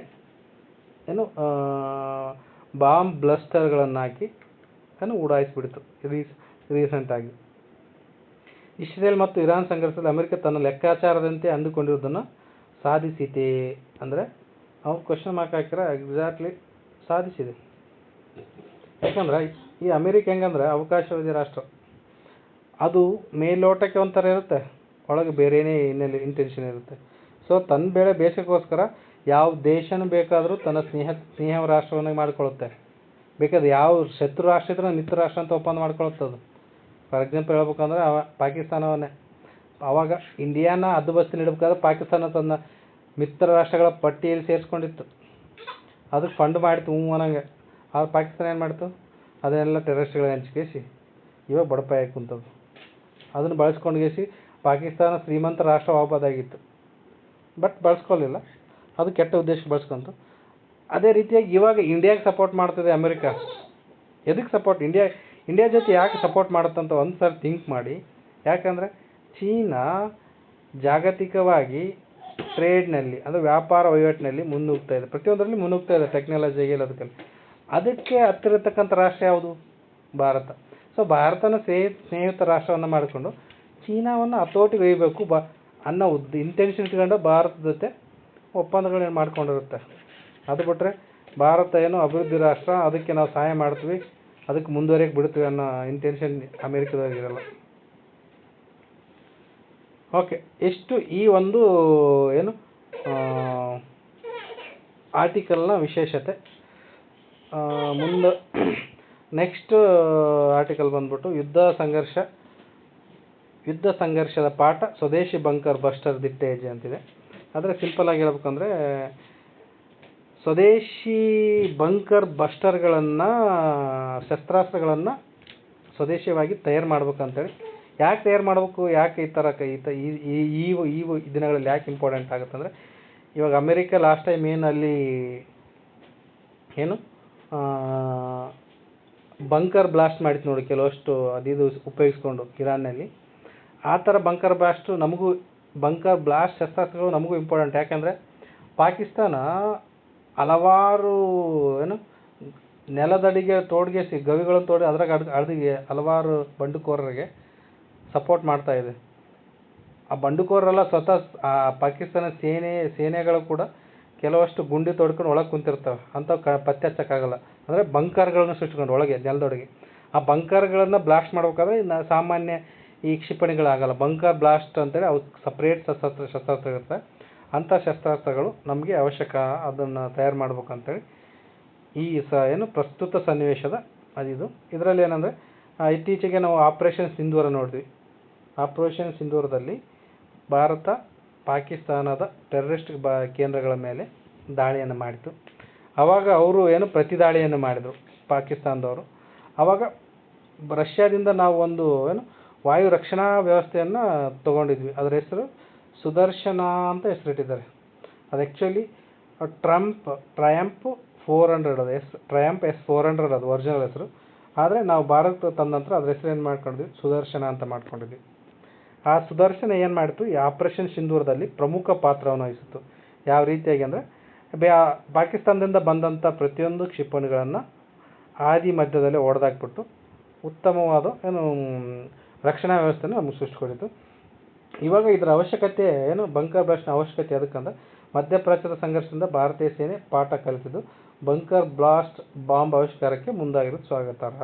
ಯಾಕಂದರೆ ಪಾಕಿಸ್ತಾನ ಚೀನಾದೊಂದಿಗೆ ನಾವು ಯಾವಾಗಲೂ ಹುಷಾರಾಗಿರ್ಬೇಕು, ಯಾವಾಗ ಏನು ಮಾಡ್ತಾರೆ ಅಂತ ಗೊತ್ತಾಗಲ್ಲ. ಸೊ ಅದನ್ನು ಒಂದು ದೃಷ್ಟಿಯಲ್ಲಿಟ್ಕೊಂಡು ಈ ಬಂಕರ್ ಬ್ಲಾಸ್ಟ್ ಶಸ್ತ್ರಾಸ್ತ್ರಗಳನ್ನು ತಯಾರಾಗಲಿ ಮುಂದಾಗಿದೆ. ನೋಡಿ, ಇದು ಇರಾನಿನ ಫೋರ್ಡೋ ಪರಮಾಣು ಸ್ಥಾಪನಾ ಕೇಂದ್ರ ಮೇಲೆ ಅಮೆರಿಕ ದಾಳಿ ಮಾಡಿ, ಅದು ಯಾವುದರಿಂದ ಅಂದರೆ GBU-57 ಹೆಸರಿನ ಬಂಕರ್ ಬ್ಲಾಸ್ಟರ್ ಬಾಂಬ್ ಬಳಸಿತ್ತು. ಆ ಬಂಕರ್ ಬ್ಲಾಸ್ಟ್ ಮಾಡಬೇಕಾದ್ರೆ ಯಾವ ಒಂದು ಬಾಂಬ್ ಬಳಸಿತ್ತು ಅಂದರೆ GBU-57.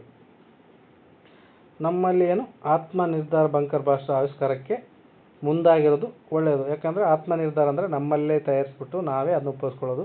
ಬೇರೆ ದೇಶದಿಂದ ಇಂಪೋರ್ಟ್ ಏನು ಬೇಕಾಗಿಲ್ಲ. ಇದರಿಂದ ಉದ್ಯೋಗಗಳು ಸೃಷ್ಟಿ ಆಗ್ತವೆ ಮತ್ತು ನಾವು ಅದನ್ನು ಬೇರೆ ದೇಶಕ್ಕೆ ರಫ್ತು ಮಾಡೋದ್ರಿಂದ ನಾವು ಕೂಡ ಸಂಪಾದನೆ ಮಾಡ್ಬೋದು. ನೆಕ್ಸ್ಟ್ ಬಂದ್ಬಿಟ್ಟು DRDO ಏನು ಅಗ್ನಿ-5 ಮಾರ್ಪಡಿಸಿದ ಆವೃತ್ತಿಯಲ್ಲಿ ಬಂಕರ್ ಬ್ಲಾಸ್ಟ್ ಕಂಡುಕೊಳ್ಳಲು ಮುಂದಾಗಿದ್ದಾರೆ. ಇದು ಅಗ್ನಿ-5 ಇದು ಏನಂದರೆ ಇದು ಒಂದು ಕ್ಷಿಪಣಿ ವ್ಯವಸ್ಥೆ. ಇದು ಅಗ್ನಿ-1, ಅಗ್ನಿ-2, ಅಗ್ನಿ-3 ಈ ಥರ 5 ರೇಂಜಲ್ಲಿದೆ. ಇದು ಅಗ್ನಿ-5 ಎಂಬುದು ಖಂಡಾಂತರ ಕ್ಷಿಪಣಿ ಅಂತೇಳಿ ಕರೀತಾರೆ.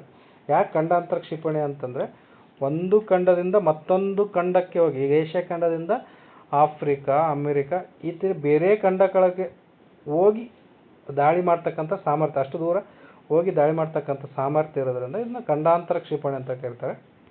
ಇದು ಏನು ಇದರ 7,500 ಕಿಲೋಮೀಟರ್ ದೂರ ಅಷ್ಟು ರೇಂಜ್ವರೆಗೆ ನಾವು ಹೋಗಿಸಿ ದಾಳಿ ಮಾಡಿ ಶತ್ರುಗಳನ್ನು ನಾಶ ಮಾಡೋದು ಅಗ್ನಿ-5 ವಿಶೇಷತೆ ಅಂತ ನಾವು ಇದರ ಒಂದು ಮೂಲಕ ನೋಡ್ಬೋದು. ಚೀನಾ ಒಂದು ಪಾಕಿಸ್ತಾನದಿಂದ ನಾವು ಏನು ಪಾಕಿಸ್ತಾನಕ್ಕೆ ನಾವು ಏನು ಮುಂದಿನದು ಇದು ನೋಡೋಣ. ತ್ವರಿತ ವಿಚಾರ ದಂಡನೆ ಅಂದರೆ ಇದು ಒಂದು ಇದರಲ್ಲಿ ಏನಂದರೆ ಇದು UP ಸರ್ಕಾರ, ಯೋಗಿ ಆದಿತ್ಯನಾಥ್ ಸರ್ಕಾರ ಒಂದು ತ್ವರಿತವಾಗಿ ಅಪರಾಧಿಗಳನ್ನು ಪತ್ತೆ ಹಚ್ಚಿ ದಂಡನೆ ಕೊಡ್ತಕ್ಕಂಥ ವ್ಯವಸ್ಥೆಯನ್ನು ಜಾರಿ ತಂದರೆ ಅದಕ್ಕೊಂದು ಹೆಸರಿಟ್ಟಿದ್ದಾರೆ, ಆಪ್ರೇಷನ್ ಕನ್ವಿಕ್ಷನ್ ಅಂತೇಳಿ. ಇದು ಇಂಪಾರ್ಟೆಂಟ್ ಆಗುತ್ತೆ. ಈಗಾಗಲೇ ಆಪ್ರೇಷನ್ ಕನ್ವಿಕ್ಷನಲ್ಲಿ ಎಷ್ಟು ಪ್ರಕರಣಗಳು 1,14,029 ಪ್ರಕರಣಗಳು ಗುರುತಿಸಲಾಗಿದೆ ಅಂತೆ. ಸೊ ಇದು ಆಪ್ರೇಷನ್ ಕನ್ವಿಕ್ಷನ್ ಯಾವುದಕ್ಕೆ ಸಂಬಂಧಿಸಿದೆ ಅಂತೇಳಿ ಕೇಳ್ಬೋದು. ಅಥವಾ ಆಪ್ರೇಷನ್ ಕನ್ವಿಕ್ಷನ್ ಯಾವ ಒಂದು ಕಾರ್ಯಾಚರಣೆಗೆ ಸಂಬಂಧಪಟ್ಟದ್ದು, ಪಾಕಿಸ್ತಾನ ಈ ಥರ ಎಲ್ಲ ಏನು ಪಾಕಿಸ್ತಾನ ಮತ್ತು ಕಾಶ್ಮೀರ ನಡುವಿನ ವಿವಾದ ಈ ಥರ ಎಲ್ಲ ಕೊಡ್ಬೋದು. ಏನು ಇತ್ತೀಚೆಗೆ ಸಿಂಧೂರದಲ್ಲಿ ಆ ಥರ ಹಲವಾರು ಏನು ದಾಳಿಗಳ ಉಂಟಾಗ್ಯಾವಲ್ಲ, ಫಾರ್ ಎಕ್ಸಾಂಪಲ್ ಇರಾನು, ಇಸ್ರೇಲ್ ವಾರು ಈ ರೀತಿ ಆಪ್ಷನ್ಸ್ ಕೊಡ್ಬೋದು. ಸೊ ಆಪ್ರೇಷನ್ ಕನ್ವಿಕ್ಷನ್ ಅನ್ನೋದು ಸಿಂಪಲ್ ಆಗಿ ಏನಂದರೆ UP ಸರ್ಕಾರ ಜಾರಿಗೆ ತಂದಿರುವ ಒಂದು ಕಾನೂನು ಸುವ್ಯವಸ್ಥೆ ಕಾಪಾಡ್ತಕ್ಕಂಥ ವ್ಯವಸ್ಥೆ. ಅಂದರೆ ಇದರಲ್ಲಿ ತ್ವರಿತಗತಿಯಲ್ಲಿ ನ್ಯಾಯದಾನವನ್ನು ಅಪರಾಧಿಗಳಿಗೆ ಶಿಕ್ಷೆ ನೀಡೋದು, ಯಾರು ನೊಂದಿರೋರಿಗೆ ನ್ಯಾಯವನ್ನು ನೀಡೋದು. ಇದು ಆಪರೇಷನ್ ಕನ್ವಿಕ್ಷನ್ನ ಮೇನ್ ಥೀಮ್. ಎಷ್ಟು ನೆನ್ಪಿಟ್ಕೊಳ್ಳಿ, ಇದರಲ್ಲಿ ಇಂಪಾರ್ಟೆಂಟ್ ಅಂದರೆ ಅದೊಂದು, ಅದು ಎಷ್ಟು ಏನಂತ ಇಂಪಾರ್ಟೆಂಟ್ ಆಗಲ್ಲ. ನೆಕ್ಸ್ಟ್ ಬಂದರೆ ಮುಂದುವರೆದು ದಶಕದತ್ತ ಡಿಜಿಟಲ್ ಇಂಡಿಯಾ ದಾಪುಗಾಲು ಅಂತ ಇದೆ. ಏನು ಇದು ಡಿಜಿಟಲ್ ಇಂಡಿಯಾ ಯಾವಾಗ ಸ್ಟಾರ್ಟ್ ಆಯಿತು ಅಂದರೆ 2014ರಲ್ಲಿ ಮೇನ್ ಆಗಿ UPI ಸ್ಟಾರ್ಟ್ ಆಗುತ್ತೆ. UPI ಯುನೈಟೆಡ್ ಪೇಮೆಂಟ್ಸ್ ಇಂಟರ್ಫೇಸ್ ಅಂತ ಇದೆ, UPI ಅದು ಸ್ಟಾರ್ಟ್ ಆಗುತ್ತೆ 2014ರಲ್ಲಿ. ಎಷ್ಟಿತ್ತು ಇವಾಗ ಎಷ್ಟಾಗಿದೆ ಅನ್ನೋದು ಇದು ಮೇನ್ಸ್ಗೆ, KS ಮುಖ್ಯ ಪರೀಕ್ಷೆಗೆ ಅಥವಾ ಇತರೆ ಮುಖ್ಯ ಪರೀಕ್ಷೆಗೆ ತುಂಬ ಇಂಪಾರ್ಟೆಂಟು ಇದು. ಮತ್ತು ಅದು ಬಿಟ್ಟರೆ ಇವನ್ನು KPSC ಆಪ್ಷನ್ಸ್ ಕೊಡ್ತಾರೆ ನೋಡಿ, ಅದಕ್ಕೂ ಇಂಪಾರ್ಟೆಂಟ್ ಆಗುತ್ತೆ ಈ ಒಂದು ಅಂಕಿಅಂಶಗಳು ನೋಡ್ಕೊಳ್ಳಿ. 2014ರಲ್ಲಿ ಭಾರತದಲ್ಲಿ ಅಂದಾಜು 25 ಕೋಟಿ ಅಂತರ್ಜಾಲ ಸಂಪರ್ಕಗಳಿದ್ದು, ಇವಾಗ ಎಷ್ಟಾಗಿದೆ 97 ಕೋಟಿ ಹೆಚ್ಚಾಗಿದೆ ನೋಡಿ. 25 ಕೋಟಿಯಿಂದ 95 ಕೋಟಿ ಅಂದರೆ ಎಷ್ಟು ಹೆಚ್ಚಾಗಿದೆ ನೋಡ್ಕೊಳ್ಳಿ, ಅಂದರೆ 11 ಪಟ್ಟು ಹೆಚ್ಚಾಗಿದೆ. 42 ಲಕ್ಷ ಕಿಲೋಮೀಟರ್ಗಳಿಗೂ ಹೆಚ್ಚು ಆಪ್ಟಿಕಲ್ ಫೈಬರ್ ಕೇಬಲ್ಗಳ ಅತ್ಯಂತ ದೂರದ ಹಳ್ಳಿಗಳನ್ನು ಸಹ ಸಂಪರ್ಕಿಸಿದೆ. ಎಷ್ಟು 42 ಲಕ್ಷ ಕಿಲೋಮೀಟರ್. ಭಾರತ ವಿಶ್ವದಲ್ಲಿ ಅತಿ ವೇಗದ 5G ಅಳವಡಿಕೆಯನ್ನು ಹೊಂದಿದೆ ನೋಡಿ. ಇದೆಲ್ಲ ಇಂಪಾರ್ಟೆಂಟ್, ನಮಗೆ ಗೊತ್ತಾಗಲ್ಲ ಆ್ಯಕ್ಚುಲಿ. ನಮ್ಮಲ್ಲಿ 5G ಎಲ್ಲ ಐತೆ ಬಿಡಪ್ಪ ಅನ್ಕೊಂತೀವಿ, ಬಟ್ ವಿಶ್ವದಲ್ಲಿ ಅತಿ ವೇಗದ 5G ನಮ್ಮಲ್ಲಿ ಇಂಡಿಯಾದಲ್ಲೇ ಇದೆ. ಅದನ್ನು ನಾವು ನೋಡಿರಲ್ಲ ಅಷ್ಟೇ, ಅಂದರೆ ಅದು ನಮ್ಗೆ ಗೊತ್ತಿರಲ್ಲ, ಗೊತ್ತಿರಲ್ಲ. ನೆಕ್ಸ್ಟ್ ಬಂದ್ಬಿಟ್ಟು ವರ್ಷಕ್ಕೆ 100+ ಬಿಲಿಯನ್ ವಹಿವಾಟುಗಳು, ಅಂದರೆ ಏನು ಇದು ಮೇನ್ಸಲ್ಲಿ ಕೇಳ್ಬೋದು, ಇಲ್ಲ ಪ್ಲೇಮ್ಸಲ್ಲಿ ಕೇಳ್ತಾರೆ. ಒಂದು ವರ್ಷಕ್ಕೆ ವಹಿವಾಟು ಎಷ್ಟಾಗುತ್ತೆ ಅಂದರೆ ಸುಮಾರು 100 ಬಿಲಿಯನ್ಗಿಂತ ಹೆಚ್ಚು ವಹಿವಾಟು ಆಗುತ್ತೆ. ಇಷ್ಟು ಆಗುತ್ತೆ. ನೆಕ್ಸ್ಟ್ ಏನಂದರೆ ಏನು ಈ ಒಂದು ಡಿಜಿಟಲ್ ಇಂಡಿಯಾ ಆದ ಮೂಲಕ ಏನು ನೇರ ಸೌಲಭ್ಯ ಅಂದರೆ DBT ಅಂತ ಬರುತ್ತೆ, ಡೈರೆಕ್ಟ್ ಬೆನಿಫಿಷರಿ ಟ್ರಾನ್ಸ್ಫರ್ ಅಂತ. ಈ ಮೂಲಕ 44 ಲಕ್ಷ ಕೋಟಿಗಳಿಗೂ ಹೆಚ್ಚು ಮೊತ್ತವನ್ನು ನೇರವಾಗಿ ಫಲಾನುಭವಿಗಳಿಗೆ ನೀಡೋದ್ರಿಂದ ಏನಾಗುತ್ತೆ, ಮಧ್ಯವರ್ತಿಗಳ ಹಾವಳಿ ತಪ್ಪಿದೆ. ಮಧ್ಯವರ್ತಿಗಳು ಕೊಡ್ತಕ್ಕಂಥ ಏನು ದುಡ್ಡು ಫಲಾನುಭವಿಗಳಿಗೆ ತಮಗೆ ಏನು ತೊಗೊಂಡ್ಗೇಸಿ ಅದರ ಒಂದು ಸೌಲಭ್ಯವನ್ನು ಪಡ್ಕೊಂಡಿದ್ದಾರೆ. ಮತ್ತು 3.48 ಲಕ್ಷ ಕೋಟಿ ರೂಪಾಯಿ ಸೋರಿಕೆ ಉಳಿಕೆಯಾಗಿದೆ. ಯಾಕೆ ಉಳಿಕೆ ಆಯಿತು ಅಂದರೆ, ಇವಾಗ ಡೈರೆಕ್ಟ್ ನನಗೆ ಅಕೌಂಟಿಗೆ ಬರೋದ್ರೆ ನಾನು ಯಾಕೆ ಇನ್ನೊಬ್ಬನಿಗೆ ಕೊಡಲಿ? ಹೌದಾ ಇಲ್ಲ? ಇದು ಕಾನ್ಸೆಪ್ಟ್ ಒಳ್ಳೇದು ಆ್ಯಕ್ಚುಲಿ. DBT ಈ ಡೈರೆಕ್ಟ್ ಬೆನಿಫಿಷರಿ ಫಂಡ್ ಟ್ರಾನ್ಸ್ಫರ್ ಬಂದಿದ್ದರಿಂದ ಹಲವಾರು ಭ್ರಷ್ಟಾಚಾರ ಪ್ರಕರಣಗಳು ಕಡಿಮೆ ಆಗಿದೆ. ಇವಾಗ ಸ್ಟಾರ್ಟಿಂಗು ಮಾಡ್ಸೋ ಕಾಲಕ್ಕೆ ಸ್ವಲ್ಪ ಆಗ್ಬೋದು, ಬಟ್ ಅದು ಒನ್ಸ್ ಸ್ಟಾರ್ಟ್ ಗೌರ್ಮೆಂಟ್ ಡೈರೆಕ್ಟು ನಿಮ್ಮ ಇದಕ್ಕೆ ಬಂದು ಬಿಡೋದ್ರಿಂದ ಏನಾಗುತ್ತೆ, ಅಲ್ಲಿ ಭ್ರಷ್ಟಾಚಾರ ಪ್ರಕರಣಗಳು ಕಡಿಮೆ ಆಗಿದೆ. ಇದರಿಂದ ಸುಮಾರು 3.48 ಲಕ್ಷ ಕೋಟಿ ಸೋರಿಕೆ ಉಳಿಕೆಯಾಗಿದೆ ಅಂತ ಈ ಥರ ಪಾಯಿಂಟ್ಸ್ನ ಮೇನ್ಸ್ಗಳಲ್ಲಿ ಮೆನ್ಷನ್ ಮಾಡ್ಬೋದು. ಮೆನ್ಷನ್ ಮಾಡೋದ್ರಿಂದ ತುಂಬ ಹೆಲ್ಪ್ಫುಲ್ ಆಗುತ್ತೆ. ನೆಕ್ಸ್ಟ್ ಬಂದು ಸ್ವಾಮಿತ್ವ ಯೋಜನೆಗಳು 2.4 ಕೋಟಿಗೆ ಹೆಚ್ಚು ಆಸ್ತಿ ಕಾರ್ಡ್ಗಳನ್ನು ವಿತರಿಸಿದೆ. ನೋಡಿ, ಇದು ಸ್ವಾಮಿತ್ವ ಅಂತಂದರೆ ನಿಮ್ಮ ಹೊಲ ಮತ್ತು ಹೊಲಗಳ ಪಾಣಿಗಳನ್ನು ಡಿಜಿಟಲೈಸ್ ಮಾಡುತ್ತೆ. ಅಂದರೆ ಪರ್ಟಿಕ್ಯುಲರ್ ಆಗಿ ಡಿಜಿಟಲೈಸ್ ಮಾಡಿ ಸ್ವಾಮಿತ್ವ ಯೋಜನೆ ಅಂತ. ಇದು ತುಂಬ ನ್ಯೂಸಲ್ಲಿ ಇತ್ತು ಅವಾಗ 2023-24ರಲ್ಲಿ. ಇದು ಅವಾಗವಾಗ ಎಕ್ಸಾಮ್ಗಳಿಗೂ ಕೇಳಿದ್ದಾನೆ. ಇದು ತುಂಬ ಇದರಿಂದ ಏನಾಗಿದೆ, ಆಸ್ತಿ ಕಾರ್ಡ್ಗಳು ಜನರ ಆಸ್ತಿ ಕಾರ್ಡ್ಗಳನ್ನು ವಿತರಿಸಿದೆ. ಮತ್ತು 6.47 ಲಕ್ಷ ಹಳ್ಳಿಗಳನ್ನು ನಕ್ಷೆ ಮಾಡಿವೆ. ಇದರಿಂದಾಗಿ ಹಲವು ವರ್ಷಗಳ ಕಾಲ ಭೂ ಸಂಬಂಧಿತ ಅನಿಶ್ಚಿತಿ ಕೊನೆಗೊಂಡಿದೆ. ಡಿಜಿಟಲ್ ಇಂಡಿಯಾದಿಂದ ಇಷ್ಟೆಲ್ಲ ಉಪಯೋಗಗಳಾಗಿವೆ. ನೋಟ್ ಮಾಡ್ಕೊಳ್ಳಿ, ತುಂಬ ಇಂಪಾರ್ಟೆಂಟ್ ಇದೆ. ಡಿಜಿಟಲ್ ಇಂಡಿಯಾದಿಂದ ಯಾವ ರೀತಿಯಾಗಿ ಬೆನಿಫಿಟ್ ಇದೆ ಅಂತ.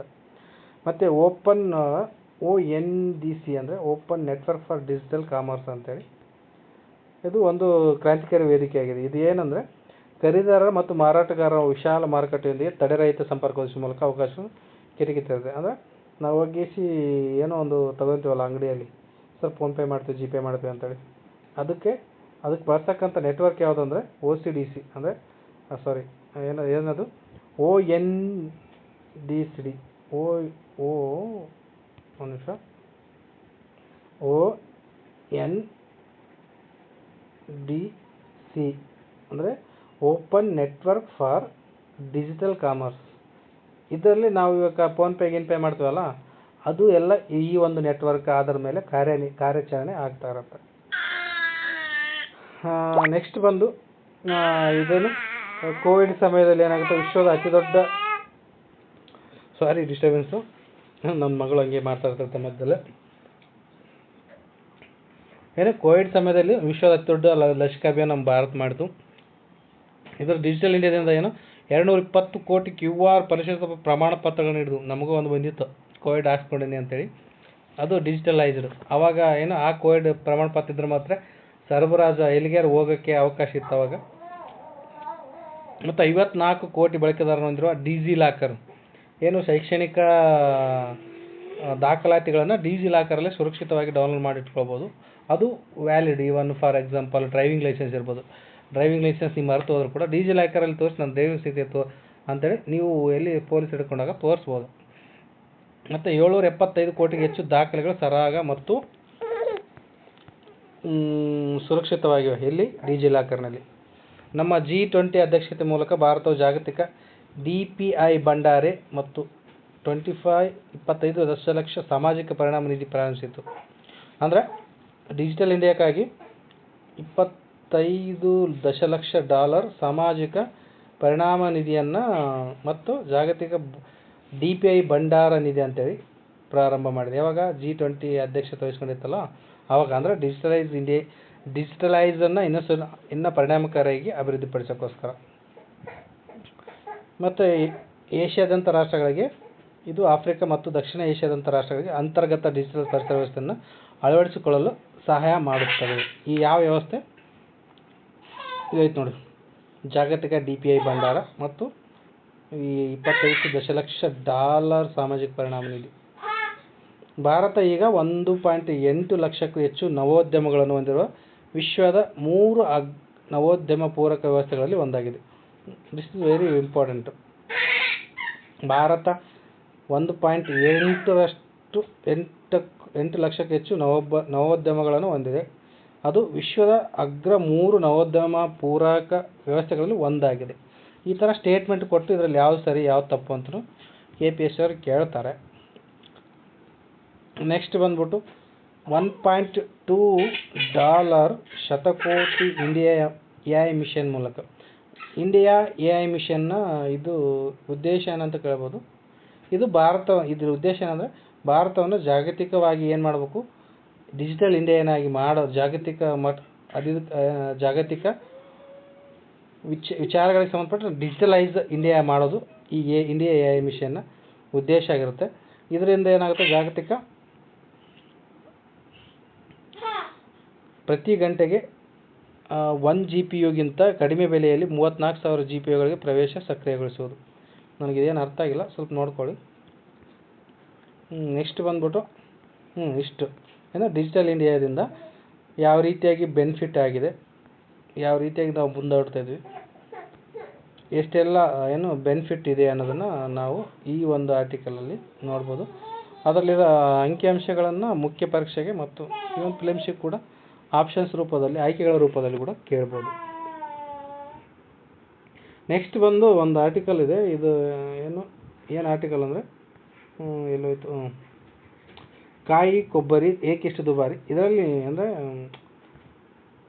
ಇದರಲ್ಲಿ ಪ್ರಮುಖವಾಗಿ ನಾನು ಹೇಳೋದೇನೆಂದರೆ, ಇದರಲ್ಲಿ ಒಂದು ಎದಕ್ಕಿತ್ತು ಹೊಡೆದು ಕರ್ನಾಟಕವೇ ನಂಬರ್ 1. ಅಂದರೆ ಅತಿ ಹೆಚ್ಚು ತೆಂಗು ಬೆಳೆಯುವ ಪ್ರದೇಶ ಯಾವುದು ಅಂದರೆ ಕರ್ನಾಟಕ ನಂಬರ್ 1 ಇದೆ. ಸೊ ಅದು ಹೇಳೋಕ್ಕೋಸ್ಕರ ಇದೊಂದು ತಗೊಂಡೆ, ಕೇಳ್ಬೋದು. ಯಾಕಂದರೆ ಕರ್ನಾಟಕ ನಂಬರ್ 1 ಇದೆಯಲ್ಲ. ದೇಶದ ದಕ್ಷಿಣ ರಾಜ್ಯಗಳು ತೆಂಗು ಬೆಳೆಯಲ್ಲಿ ಮುಂಚೂಣಿಯಲ್ಲಿವೆ. ಅದರಲ್ಲೂ ಕೇರಳ 2015 ಮೊದಲ ಸ್ಥಾನದಲ್ಲಿ ಪಡೆದಿತ್ತು. ಆದರೆ ನಂತರದ ವರ್ಷಗಳಲ್ಲಿ ಏನು ಮಾಡ್ತು, ಕರ್ನಾಟಕ ಮೊದಲ ಸ್ಥಾನಕ್ಕೆ ಬಂದಿದೆ, ಕೇರಳ 2 ಸ್ಥಾನಕ್ಕೆ ಹೋಯಿತು. ಅದಾದ ನಂತರ ಕೇರಳ ಮತ್ತು ಇವಾಗ 3 ಸ್ಥಾನಕ್ಕೆ ಹೋಗಿದ್ದು, ತಮಿಳುನಾಡು 2 ಸ್ಥಾನಕ್ಕೆ ಬಂದಿದೆ. ಸೊ ಒಟ್ಟಾರೆಯಾಗಿ ದಕ್ಷಿಣ ಭಾರತದ ರಾಜ್ಯಗಳು 1, 2, 3 ನಮ್ಮ ದಕ್ಷಿಣ ಭಾರತ ರಾಜ್ಯಗಳಿದ್ದಾವೆ. ಅದರಲ್ಲೂ ಕರ್ನಾಟಕ ತೆಂಗು ಬೆಳೆಯಲ್ಲಿ ಪ್ರಸಿದ್ಧಿ ಅಥವಾ ಪ್ರಥಮ ಇದೆ, ನೆನಪಿಟ್ಕೊಳ್ಳಿ.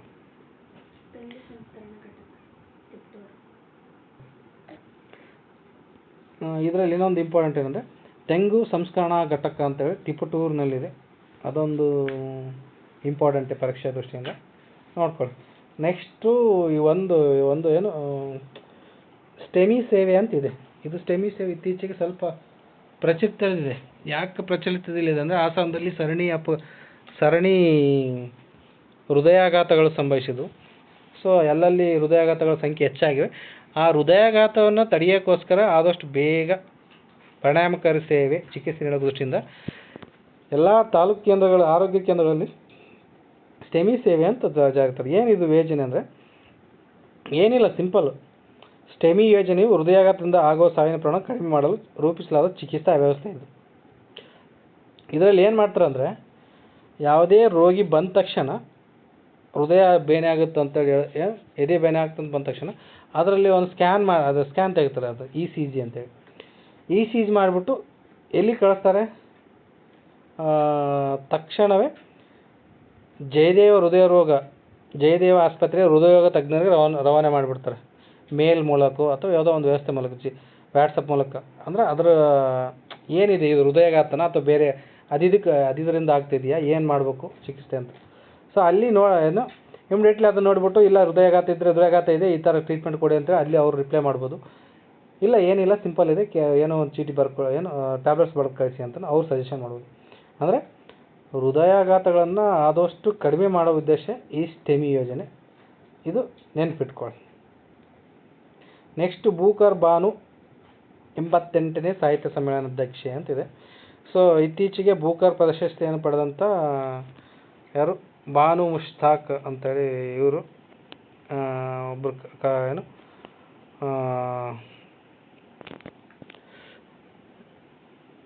ಲೇಖಕಿ. ಅವರು ಇವಾಗ ಮುಂಬರುವ ಸಾಹಿತ್ಯ ಸಮ್ಮೇಳನಕ್ಕೆ ಅಧ್ಯಕ್ಷನಾರ ಆಯ್ಕೆ ಮಾಡಿದೆ. ಇದರಲ್ಲಿ ಇಂಪಾರ್ಟೆಂಟ್ ಏನಂದರೆ, ಮುಂಬರುವ ಸಾಹಿತ್ಯ ಸಮ್ಮೇಳನ ಎಲ್ಲಿ ನಡೀತದೆ, ಬಳ್ಳಾರಿಯಲ್ಲಿ ನಡೀತದೆ.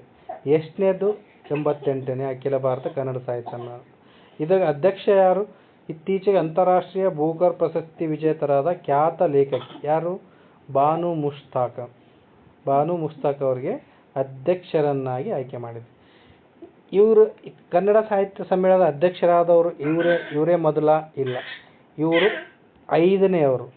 ಮೊದಲವರು ಯಾರು ಅಂದರೆ ಜಯದೇವಿ ತಾಯಿ ಲಿಗಡೆಯವರು ಮೊದಲ ಕನ್ನಡ ಸಾಹಿತ್ಯ ಸಮ್ಮೇಳನದ ಅಧ್ಯಕ್ಷರಾಗಿರ್ತಾರೆ. ಅದಾದ ನಂತರ ಶಾಂತಾದೇವಿ ಮಾಳವಾಡ್ ಬರ್ತಾರೆ, ಕಮಲಾ ಹಂಪನಾ ಬರ್ತಾರೆ, ಗೀತಾ ನಾಗಭೂಷಣ್ ಬರ್ತಾರೆ. ಅದಾದ ನಂತರ ಇವರು 5ನೇ ಮಹಿಳೆ. ಈ ಥರ ಇದು ಇಂಪಾರ್ಟೆಂಟ್ ಆಗುತ್ತೆ. ನೆಕ್ಸ್ಟ್ ಇದು ಇಂಪಾರ್ಟೆಂಟ್ ಆಗುತ್ತೆ. ಕನ್ನಡ ಸಾಹಿತ್ಯ ಪರಿಷತ್ನ ಅಧ್ಯಕ್ಷರು ಡಾಕ್ಟರ್ ಮಹೇಶ್ ಜೋಶಿ ಇದ್ದಾರೆ. ಓಕೆ ನೋಡಿ, ಇದು ಒಂದು ಇಂಪಾರ್ಟೆಂಟ್ ಆಗುತ್ತೆ ನೋಡಿ. GST ಜಾರಿಯಾಗಿ 8 ವರ್ಷಗಳಾಗಿದೆ. ಇದೊಂದು ಇಂಪಾರ್ಟೆಂಟ್ ಆಗುತ್ತೆ.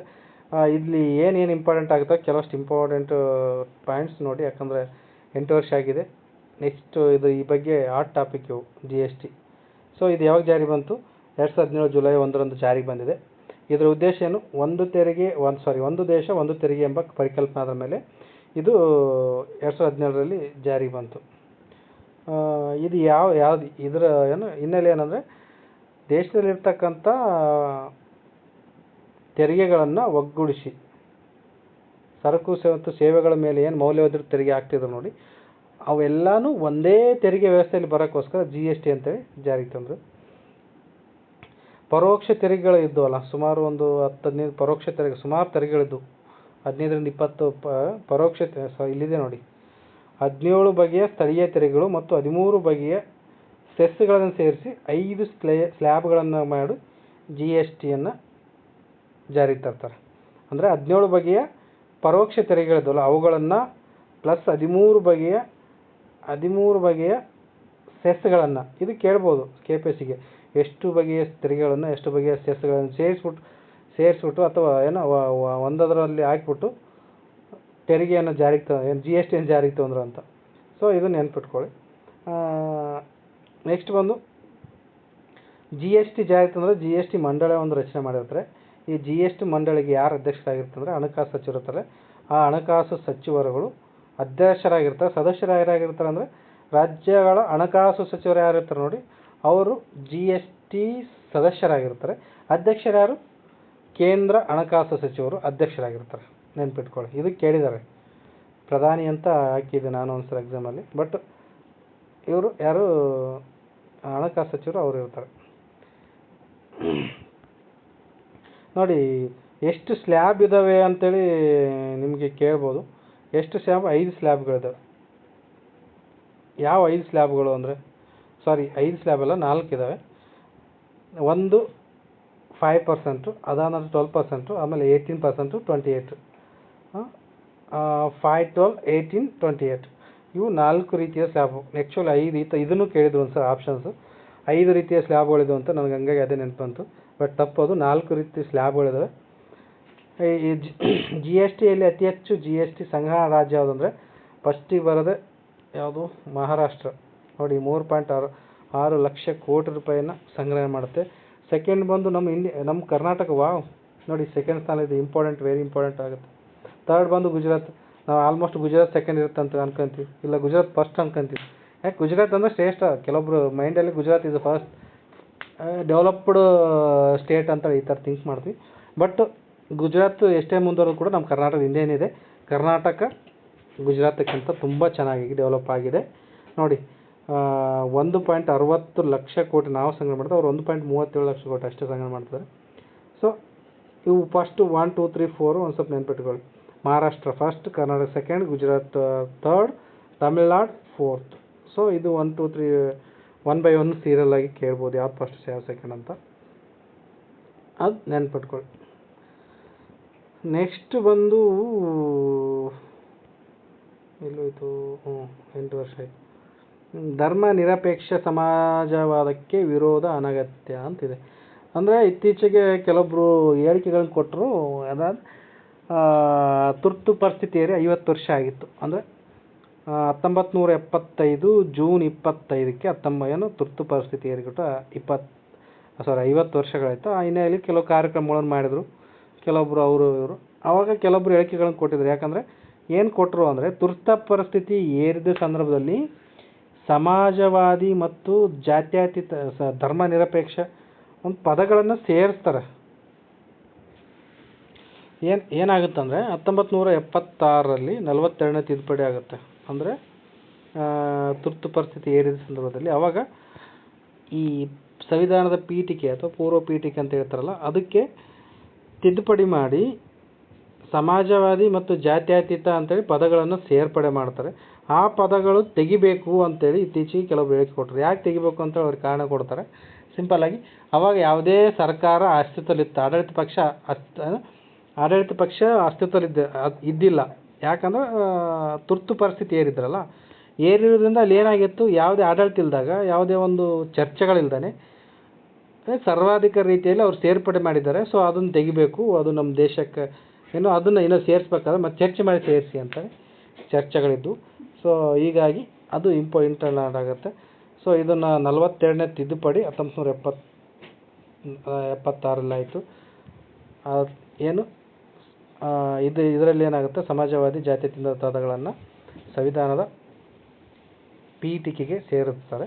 ಪೀಠಿಕೆ ಇಲ್ಲಿವರೆಗೂ ಎಷ್ಟು ಸರಿ ತಿದ್ದುಪಡಿ ಆಗಿದೆ ಅಂದರೆ ಒಂದೇ ಒಂದು ಬಾರಿ ಆಗಿದೆ. ಅದು ಯಾವಾಗ, 1976ರಲ್ಲಿ. ನೆಕ್ಸ್ಟು ಇದು ಈ ಒಂದು ಆರ್ಟಿಕಲ್ನ ಕಾನ್ಸೆಪ್ಟು ಸಿಂಪಲ್. ಸ್ವರ್ಗಕ್ಕೆ ಕಿಚ್ಚು ಹೆಚ್ಚಿದ ಸೊಳ್ಳೆಗಳ ಮೇಲೆ ಬ್ರಹ್ಮಾಸ್ತ್ರ ಅಂತೇಳಿ ಇತ್ತೀಚೆಗೆ ಏನು ಅಂದರೆ ಒಂದು ನಿಮಿಷ ಓಕೆ. ಇತ್ತೀಚೆಗೆ ಏನಾದರೂ ಹವಾಯಿ ದ್ವೀಪದಲ್ಲಿ ಸೊಳ್ಳೆಗಳ ಕಾಟ ಹೆಚ್ಚಾಗಿದೆ ಅಂತೇಳಿ, ಅಲ್ಲಿ ಹವಾಯಿ ದ್ವೀಪ ಒಂದು ತುಂಬ ಸುಂದರವಾದ ದ್ವೀಪ ಯಾವುದು ಒಂದು ಹವಾಯಿ ದ್ವೀಪ ಅಂತೇಳಿ ಅಮೆರಿಕಾದಲ್ಲಿ ಬರುತ್ತೆ. ಸೊ ಅಲ್ಲಿ ಸೊಳ್ಳೆಗಳ ಕಾಟ ಜಾಸ್ತಿ ಆಗಿದೆ. ಆ ಸೊಳ್ಳೆಗಳ ನಿಯಂತ್ರಣಕ್ಕಾಗಿ ಒಂದು ತಂತ್ರಜ್ಞಾನನ ಯೂಸ್ ಮಾಡಿದ್ದಾರೆ. ಅದು ಯಾವುದು ಅಂದರೆ ಇನ್ಕಂಪ್ಯಾಟಬಲ್ ಇನ್ಸೆಕ್ಟ್ ಟೆಕ್ನಿಕ್ ಅಂತೇಳಿ. ಯಾವುದು ನೋಡ್ಕೊಳ್ಳಿ, ಇನ್ಕಂಪ್ಯಾಟಿಬಲ್ ಇನ್ಸೆಕ್ಟ್ ಟೆಕ್ನಿಕ್ ಅಂದರೆ ಇದರಲ್ಲಿ ಏನು ಮಾಡ್ತಾರೆ ಅಂದರೆ, ಲ್ಯಾಬ್ಗಳಲ್ಲಿ ಗಂಡು ಸೊಳ್ಳೆಗಳನ್ನು ಅಭಿವೃದ್ಧಿಪಡಿಸ್ತಾರೆ. ನಂತರ ಅವುಗಳ ಸೊಳ್ಳೆ ನಿಯಂತ್ರಿಸಬೇಕಾದ ಪ್ರದೇಶಕ್ಕೆ ಡ್ರೋನ್ ಮುಖಾಂತರ ಮೇಲಿಂದ ಆ ಸೊಳ್ಳೆಗಳನ್ನು ಬಿಡ್ತಾರೆ. ಆ ಗಂಡು ಸೊಳ್ಳೆಗಳು ಏನು ಮಾಡ್ತವೆ, ಏನಿರ್ತವೆ ಅಂದರೆ ಓಲ್ಬಚಿಯಾ ಎಂಬ ಬ್ಯಾಕ್ಟೀರಿಯಾದಿಂದ ಸೋಂಕಿತ ಆಗಿರ್ತವೆ. ಆ ಸೊಳ್ಳೆಗಳು ಹೆಣ್ಣು ಸೊಳ್ಳೆಗಳೊಂದಿಗೆ ಮಿಲ ಆದಾಗ ಏನಾಗುತ್ತೆ, ಹೆಣ್ಣು ಸೊಳ್ಳೆಗಳಲ್ಲಿ ಆ ಮೊಟ್ಟೆಗಳ ಉತ್ಪಾದನೆ ಕುಂಠಿತ ಆಗುತ್ತೆ. ಅಂದರೆ ಮೊಟ್ಟೆ ಉತ್ಪಾದನೆಗಳೇ ಆಗಲ್ಲ. ಇದರಿಂದ ಏನಾಗುತ್ತೆ, ಮೊಟ್ಟೆಗಳ ಉತ್ಪಾದನೆ ಆಗಲಿಲ್ಲ ಅಂದರೆ ಅಲ್ಲಿ ಸೊಳ್ಳೆಗಳ ಅಭಿವೃದ್ಧಿನೇ ಆಗುವುದಿಲ್ಲ. ಸೊಳ್ಳೆಗಳು ಏನಾಗ್ತವೆ, ಕುಂಠಿತ ಆಗ್ತವೆ. ಅದು ಆ ಒಂದು ಇಂಟೆನ್ಷನ್ನಿಂದ ಈ ಒಂದು ಆರ್ಟಿಕಲ್ನ ತಗೊಂಡಿದ್ದು. ನೆಕ್ಸ್ಟ್ ಬಂದು, ಹೆಣ್ಣು ಸೊಳ್ಳೆಗಳು ಸಂತಾನೋತ್ಪತ್ತಿಗಾಗಿ ಮೊಟ್ಟೆಗಳನ್ನು ತಯಾರಿಸಲು ಅಗತ್ಯವಾದ ಪ್ರೋಟೀನ್ ಮತ್ತು ಪೋಷಕಾಂಶ ಪಡೆಯಲು ಮಾನವನನ್ನು ಸೇರಿದಂತೆ ಹಲವು ಪ್ರಾಣಿಗಳಿಗೆ ಕಚ್ಚಿಬಿಟ್ಟು ರಕ್ತವನ್ನು ಹೀರಿಕೊಳ್ತವೆ.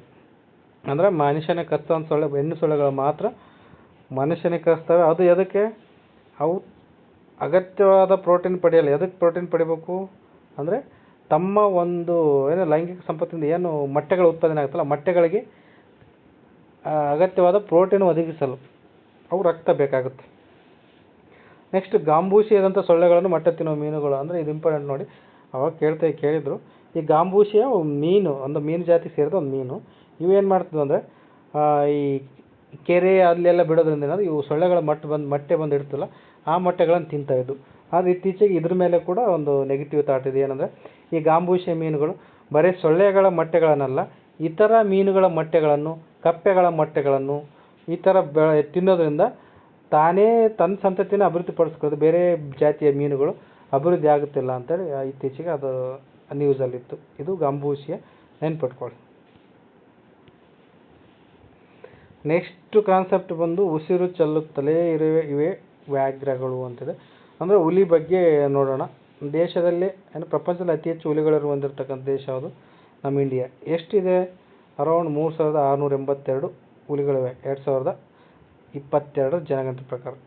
ಯಾಕಂದರೆ ಅಷ್ಟು ಜನಗಣತಿ ಅಲ್ಲ, ಹುಲಿ ಗಣತಿ ಪ್ರಕಾರ. ಹುಲಿ ಗಣತಿಯನ್ನು ಪ್ರತಿ 4 ವರ್ಷಗೊಮ್ಮೆ ಮಾಡ್ತಾರೆ. ಇವಾಗ 2022 + 4 2026ಕ್ಕೆ ಮತ್ತೆ ಮುಂದಿನ ಗಣತಿ ಆಗುತ್ತೆ. ಸೊ ನೋಡ್ಕೊಳ್ಳಿ, 2022ರಲ್ಲಿ ಎಷ್ಟು ಹುಲಿಗಳಿದ್ದು, 3682. ಸೊ ನೆಕ್ಸ್ಟು ಇಲ್ಲಿ ಏನಿದೆ ನೋಡಿ ಇಂಪಾರ್ಟೆಂಟ್. ಇತ್ತೀಚೆಗೆ ಎದಕ್ಕೆ ನ್ಯೂಸಲ್ಲಿದೆ ಅಂದರೆ, ಇತ್ತೀಚೆಗೆ ಚಾಮರಾಜನಗರ ಮಲೆ ಮಹದೇಶ್ವರ ವನ್ಯಧಾಮದಲ್ಲಿ ಏನಾಗಿತ್ತು ಅಂದರೆ, ಒಂದು ಹುಲಿ ಪ್ಲಸ್ 4 ಮರಿಗಳು ಯಾರೋ ದರಿದ್ರದವರು ವಿಷ ಇಟ್ಬಿಟ್ಟು ಸಾಯಿಸಿದ್ರು. ಅದು ತುಂಬ ನ್ಯೂಸ್ ಆಗಿತ್ತು. ಸೊ ಜಗತ್ತಿನಲ್ಲಿ ಅತಿ ಹೆಚ್ಚು ಹುಲಿಗಳನ್ನು ಹೊಂದಿರೋ ದೇಶ ನಮ್ಮ ಇಂಡಿಯಾ ಆಗುತ್ತೆ.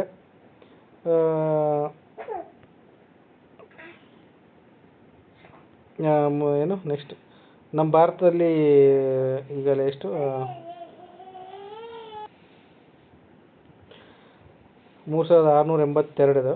ಈ 2006ರಲ್ಲಿ 1411 ಇತ್ತು. ಬಟ್ 2022ರೊಳಗೆ ಡಬಲ್ಗಿಂತ ಹೆಚ್ಚಾಗಿದೆ. ನೆಕ್ಸ್ಟ್ ನೋಡೋಣ. ಹುಲಿ ಯಾಕೆ ಮುಖ್ಯ ನಮಗೆ? ಹುಲಿಯಿಂದ ನಾವು ಅದರಿಂದ ಏನು ಉಪಯೋಗ ಆಗುತ್ತೆ, ಅದ್ರ ತೊಗೊಂಡು ಏನು ಮಾಡೋದು ಅಂತಂದರೆ, ಇವುಗಳನ್ನು ಕೀ ಸ್ಟೋನ್ ಪೀಸಸ್ ಅಂತ ಕರೀತಾರೆ. ಏನು ಕೀ ಸ್ಟೋನ್ ಪೀಸಸ್ಸು ಅಂದರೆ, ಪರಿಸರ ವ್ಯವಸ್ಥೆಯನ್ನು ಕಾಪಾಡುವ ದಿಶೆಯಲ್ಲಿ ಹುಲಿಗಳು ಬಹುಮುಖ್ಯ ಪಾತ್ರ ವಹಿಸ್ತವೆ. ಅಂದರೆ ಸಿಂಪಲಾಗಿ ಹೇಳ್ಬೇಕಂದ್ರೆ ಕಾನ್ಸೆಪ್ಟ್ ಕೀ ಸ್ಟೋನ್ ಪೀಸಸ್ಸು ಅಂತ ಆಲ್ಮೋಸ್ಟ್ ಎಕ್ಸಾಂಪಲ್ಗೆ ಕೇಳಿದಾನೆ. ಏನಂದರೆ ಸಿಂಪಲ್ ಕಾನ್ಸೆಪ್ಟ್ ಏನಂದರೆ, ಹುಲಿಗಳಿರೋದ್ರಲ್ಲಿ ಆ ಪರಿಸರ ವ್ಯವಸ್ಥೆ ಸಮತೋಲನ ಆಗಿರುತ್ತೆ. ಯಾವ ಥರ?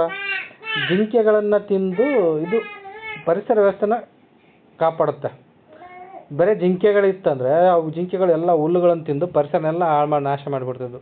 ಮುಂದೊಂದು ದಿನ ಆ ಜಿಂಕೆಗಳಿಗೆ ಹುಲ್ಲುಗಳಿಲ್ದಂಗೆ ಅಥವಾ ಕಾಡುಗಳಿಲ್ದಂಗೆ ಆಗ್ತಾಯಿತ್ತು. ಸೊ ಅದಕ್ಕೆ ಒಂದು ಲೆವೆಲ್ನಲ್ಲಿ ಆ ಹುಲಿಗಳು ಆ ಜಿಂಕೆಗಳನ್ನು ತಿನ್ನೋದ್ರಿಂದ ಏನಾಗುತ್ತೆ, ಜಿಂಕೆಗಳ ನಿಯಂತ್ರಣ ಆಗುತ್ತೆ. ಅಲ್ಲಿ ಪರಿಸರ ಕಾಡು ವ್ಯವಸ್ಥೆ ಕೂಡ ಸಮತೋಲನ ಇರುತ್ತೆ.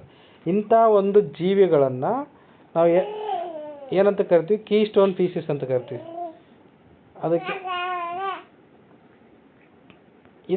ಅದಕ್ಕಾಗಿ ಹುಲಿ ನಮಗೆ ಮುಖ್ಯವಾಗಿ ಬೇಕಾಗುತ್ತೆ. ನೆಕ್ಸ್ಟ್ ನೋಡಿ, ನಮ್ಮ ಭಾರತದಲ್ಲಿ ಒಟ್ಟು ಎಷ್ಟು ಹುಲಿ ಸಂರಕ್ಷಿತ ಪ್ರದೇಶಗಳಿದ್ದಾವೆ ಅಂತ ಟೋಟಲು 58 ಹುಲಿ ಸಂರಕ್ಷಿತ ಪ್ರದೇಶಗಳಿದ್ದಾವೆ.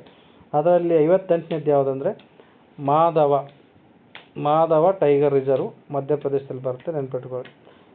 58ನೇ ಹುಲಿ ಸಂರಕ್ಷಿತ ತಾಣ ಯಾವುದು ಅಂದರೆ ಹುಲಿ ಸಂರಕ್ಷಿತ ತಾಣ ಎಲ್ಲಿ ಬರುತ್ತೆ? ಮಧ್ಯಪ್ರದೇಶದಲ್ಲಿ. ಟೋಟಲ್ ಎಷ್ಟಿದ್ದಾವೆ? 58 ಇದ್ದಾವೆ. ನಮ್ಮ ಕರ್ನಾಟಕದಲ್ಲಿ ಎಷ್ಟಿದ್ದಾವೆ? 5 ಇದ್ದಾವೆ. 5 ಯಾವುದು? ಒಂದು ಬಂಡೀಪುರ, ಎಲ್ಲಿ ಬರುತ್ತೆ? ಚಾಮರಾಜನಗರ. ಸೆಕೆಂಡ್ ಒಂದು ಭದ್ರಾ, ಇದು ಕೂಡ ಚಿಕ್ಕಮಗಳೂರಲ್ಲಿ ಬರುತ್ತೆ. ಇನ್ನೊಂದು ನಾಗರಹೊಳೆ, ಕೊಡಗು ಮತ್ತು ಮೈಸೂರು ಎರಡರ ಮಧ್ಯೆ ಬರುತ್ತೆ. ಇನ್ನೊಂದು ಯಾವುದು? ಬಿಳಿಗಿರಿ ರಂಗನಘಟ್ಟ, ಚಾಮರಾಜದಲ್ಲಿ ಬರುತ್ತೆ. ದಾಂಡೇಲಿ, ಆಂಶಿ ಮತ್ತು ದಾಂಡೇಲಿ ಹುಲಿ ಸಂರಕ್ಷಿತ ತಾಣ ಉತ್ತರ ಕನ್ನಡದಲ್ಲಿ ಬರುತ್ತೆ. ಹುಲಿ ಯೋಜನೆ ಯಾವಾಗ ಸ್ಥಾಪನೆ ಮಾಡಿದ್ರು ಅಂದರೆ 1973ರಲ್ಲಿ ಹುಲಿ ಯೋಜನೆ ಪ್ರಾರಂಭ ಆಯಿತು. ಆ ಹುಲಿ ಯೋಜನೆ ಪ್ರಾರಂಭವಾದ ಉದ್ದೇಶ ಏನಂದರೆ, ಹುಲಿಗಳ ಸಂರಕ್ಷಣೆಯನ್ನು, ಹುಲಿಗಳ ಸಂತತಿಯನ್ನು ಹೆಚ್ಚಿಗೆ ಮಾಡಬೇಕು. ಓಕೆ, ಇಷ್ಟು ಇದರಲ್ಲಿರ್ತಕ್ಕಂಥ ಇಂಪಾರ್ಟೆಂಟು. ಇದು ತುಂಬ ಹಾಟ್ ಟಾಪಿಕ್ ಇತ್ತೀಚೆಗೆ. ಸೊ ನೆಕ್ಸ್ಟ್ ಬರೋ ಎಕ್ಸಾಮ್ಗಳಲ್ಲಿ ಕೇಳ್ಬೋದು. ನೆಕ್ಸ್ಟ್ ಇಲ್ಲಿ ಒಂದು ಲಾಸ್ಟ್ ಇದೆ ನೋಡಿ, ಆಪರೇಷನ್ ಕಾವೇರಿ ಅಂತಿದೆ. ಇದು ಯಾವುದಕ್ಕೆ ಸಂಬಂಧಪಟ್ಟಿದೆ ಅಂದರೆ, ಸುಡಾನ್ನಿಂದ ಲಾಸ್ಟ್ ಇಯರ್ ಅನಿಸುತ್ತೆ ಇದು, ಸುಡಾನ್ನಿಂದ ಸಂಘರ್ಷ ಪೀಡಿತ ಭಾರತೀಯನ ಕರೀತಾರಲ್ಲ, INS ಸುಮೇಧವಾಗಿತ್ತು. ಅದು ಸುಡಾನ್ನಲ್ಲಿರ್ತಕ್ಕಂಥ ಭಾರತೀಯರನ್ನು ಕರ್ಕೊಂಬರೋಕ್ಕೆ ಯಾವ ಆಪರೇಷನ್ ಮಾಡಿದ್ರು? ಆಪರೇಷನ್ ಕಾವೇರಿ. ಅದೇ ರೀತಿಯಾಗಿ ಆಪರೇಷನ್ ಸಿಂಧು ಅಂತೇಳಿ ಇತ್ತೀಚೆಗೆ ಒಂದು ನ್ಯೂಸಲ್ಲಿತ್ತು. ಆಪರೇಷನ್ ಸಿಂಧೂರ ಬೇರೆ, ಆಪರೇಷನ್ ಸಿಂಧು ಬೇರೆ. ಸೊ ಆಪರೇಷನ್ ಸಿಂಧು ಯಾವುದಕ್ಕೆ ಸಂಬಂಧಿಸಿದೆ, ಆಪರೇಷನ್ ಸಿಂಧೂರ ಯಾವುದಕ್ಕೆ ಸಂಬಂಧಿಸಿದೆ? It is very very important. ನಿಮ್ಗೆ ಗೊತ್ತಿದ್ದವರು ಕಾಮೆಂಟ್ ಮಾಡಿ ನೋಡೋಣ. ಸಾಧ್ಯ ಆದರೆ ಪ್ರತಿ ವಾರ ಇದೇ ರೀತಿಯ ವಿಡಿಯೋಗಳನ್ನ ತಗೊಳ್ತೀನಿ. ಇಲ್ಲಿವರೆಗೆ ವಿಡಿಯೋಗಳನ್ನು ಕೇಳೋದಕ್ಕೆ ತುಂಬ ಕಾನ್ಸೆಪ್ಟ್ ಕೇಳೋದಕ್ಕೆ ಧನ್ಯವಾದಗಳು. ಒಂದು ವೇಳೆ ಇದು ನಾ ಹೇಳಿದ್ದ ಒಂದು ಶೈಲಿ ತಮಗೆ ಇಷ್ಟ ಆದರೆ ದಯವಿಟ್ಟು ಸಬ್ಸ್ಕ್ರೈಬ್ ಮಾಡ್ಕೊಳ್ಳಿ ಮತ್ತು ಶೇರ್ ಮಾಡಿ. ಸ್ವಲ್ಪ ನಮಗೂ ಒಂದು ಸ್ವಲ್ಪ ತಮ್ಮ ಪ್ರೋತ್ಸಾಹ ಸಿಕ್ಕರೆ ಮುಂದಿನ ದಿನಗಳಲ್ಲಿ ಇನ್ನೂ ಹೆಚ್ಚಿನ ವಿಡಿಯೋಗಳನ್ನು ಮಾಡೋಕ್ಕೆ ನಾನು ಆಸಕ್ತಿಯನ್ನು ತೋರಿಸ್ತಂತೆ ಈ ಮೂಲಕ ತಮ್ಮೆಲ್ಲರಿಗೂ ಹೇಳ್ತಾ, ಇಲ್ಲಿವರೆಗೆ ನೋಡಿಗೆ ಎಲ್ಲರಿಗೂ ಧನ್ಯವಾದಗಳು. Thank you.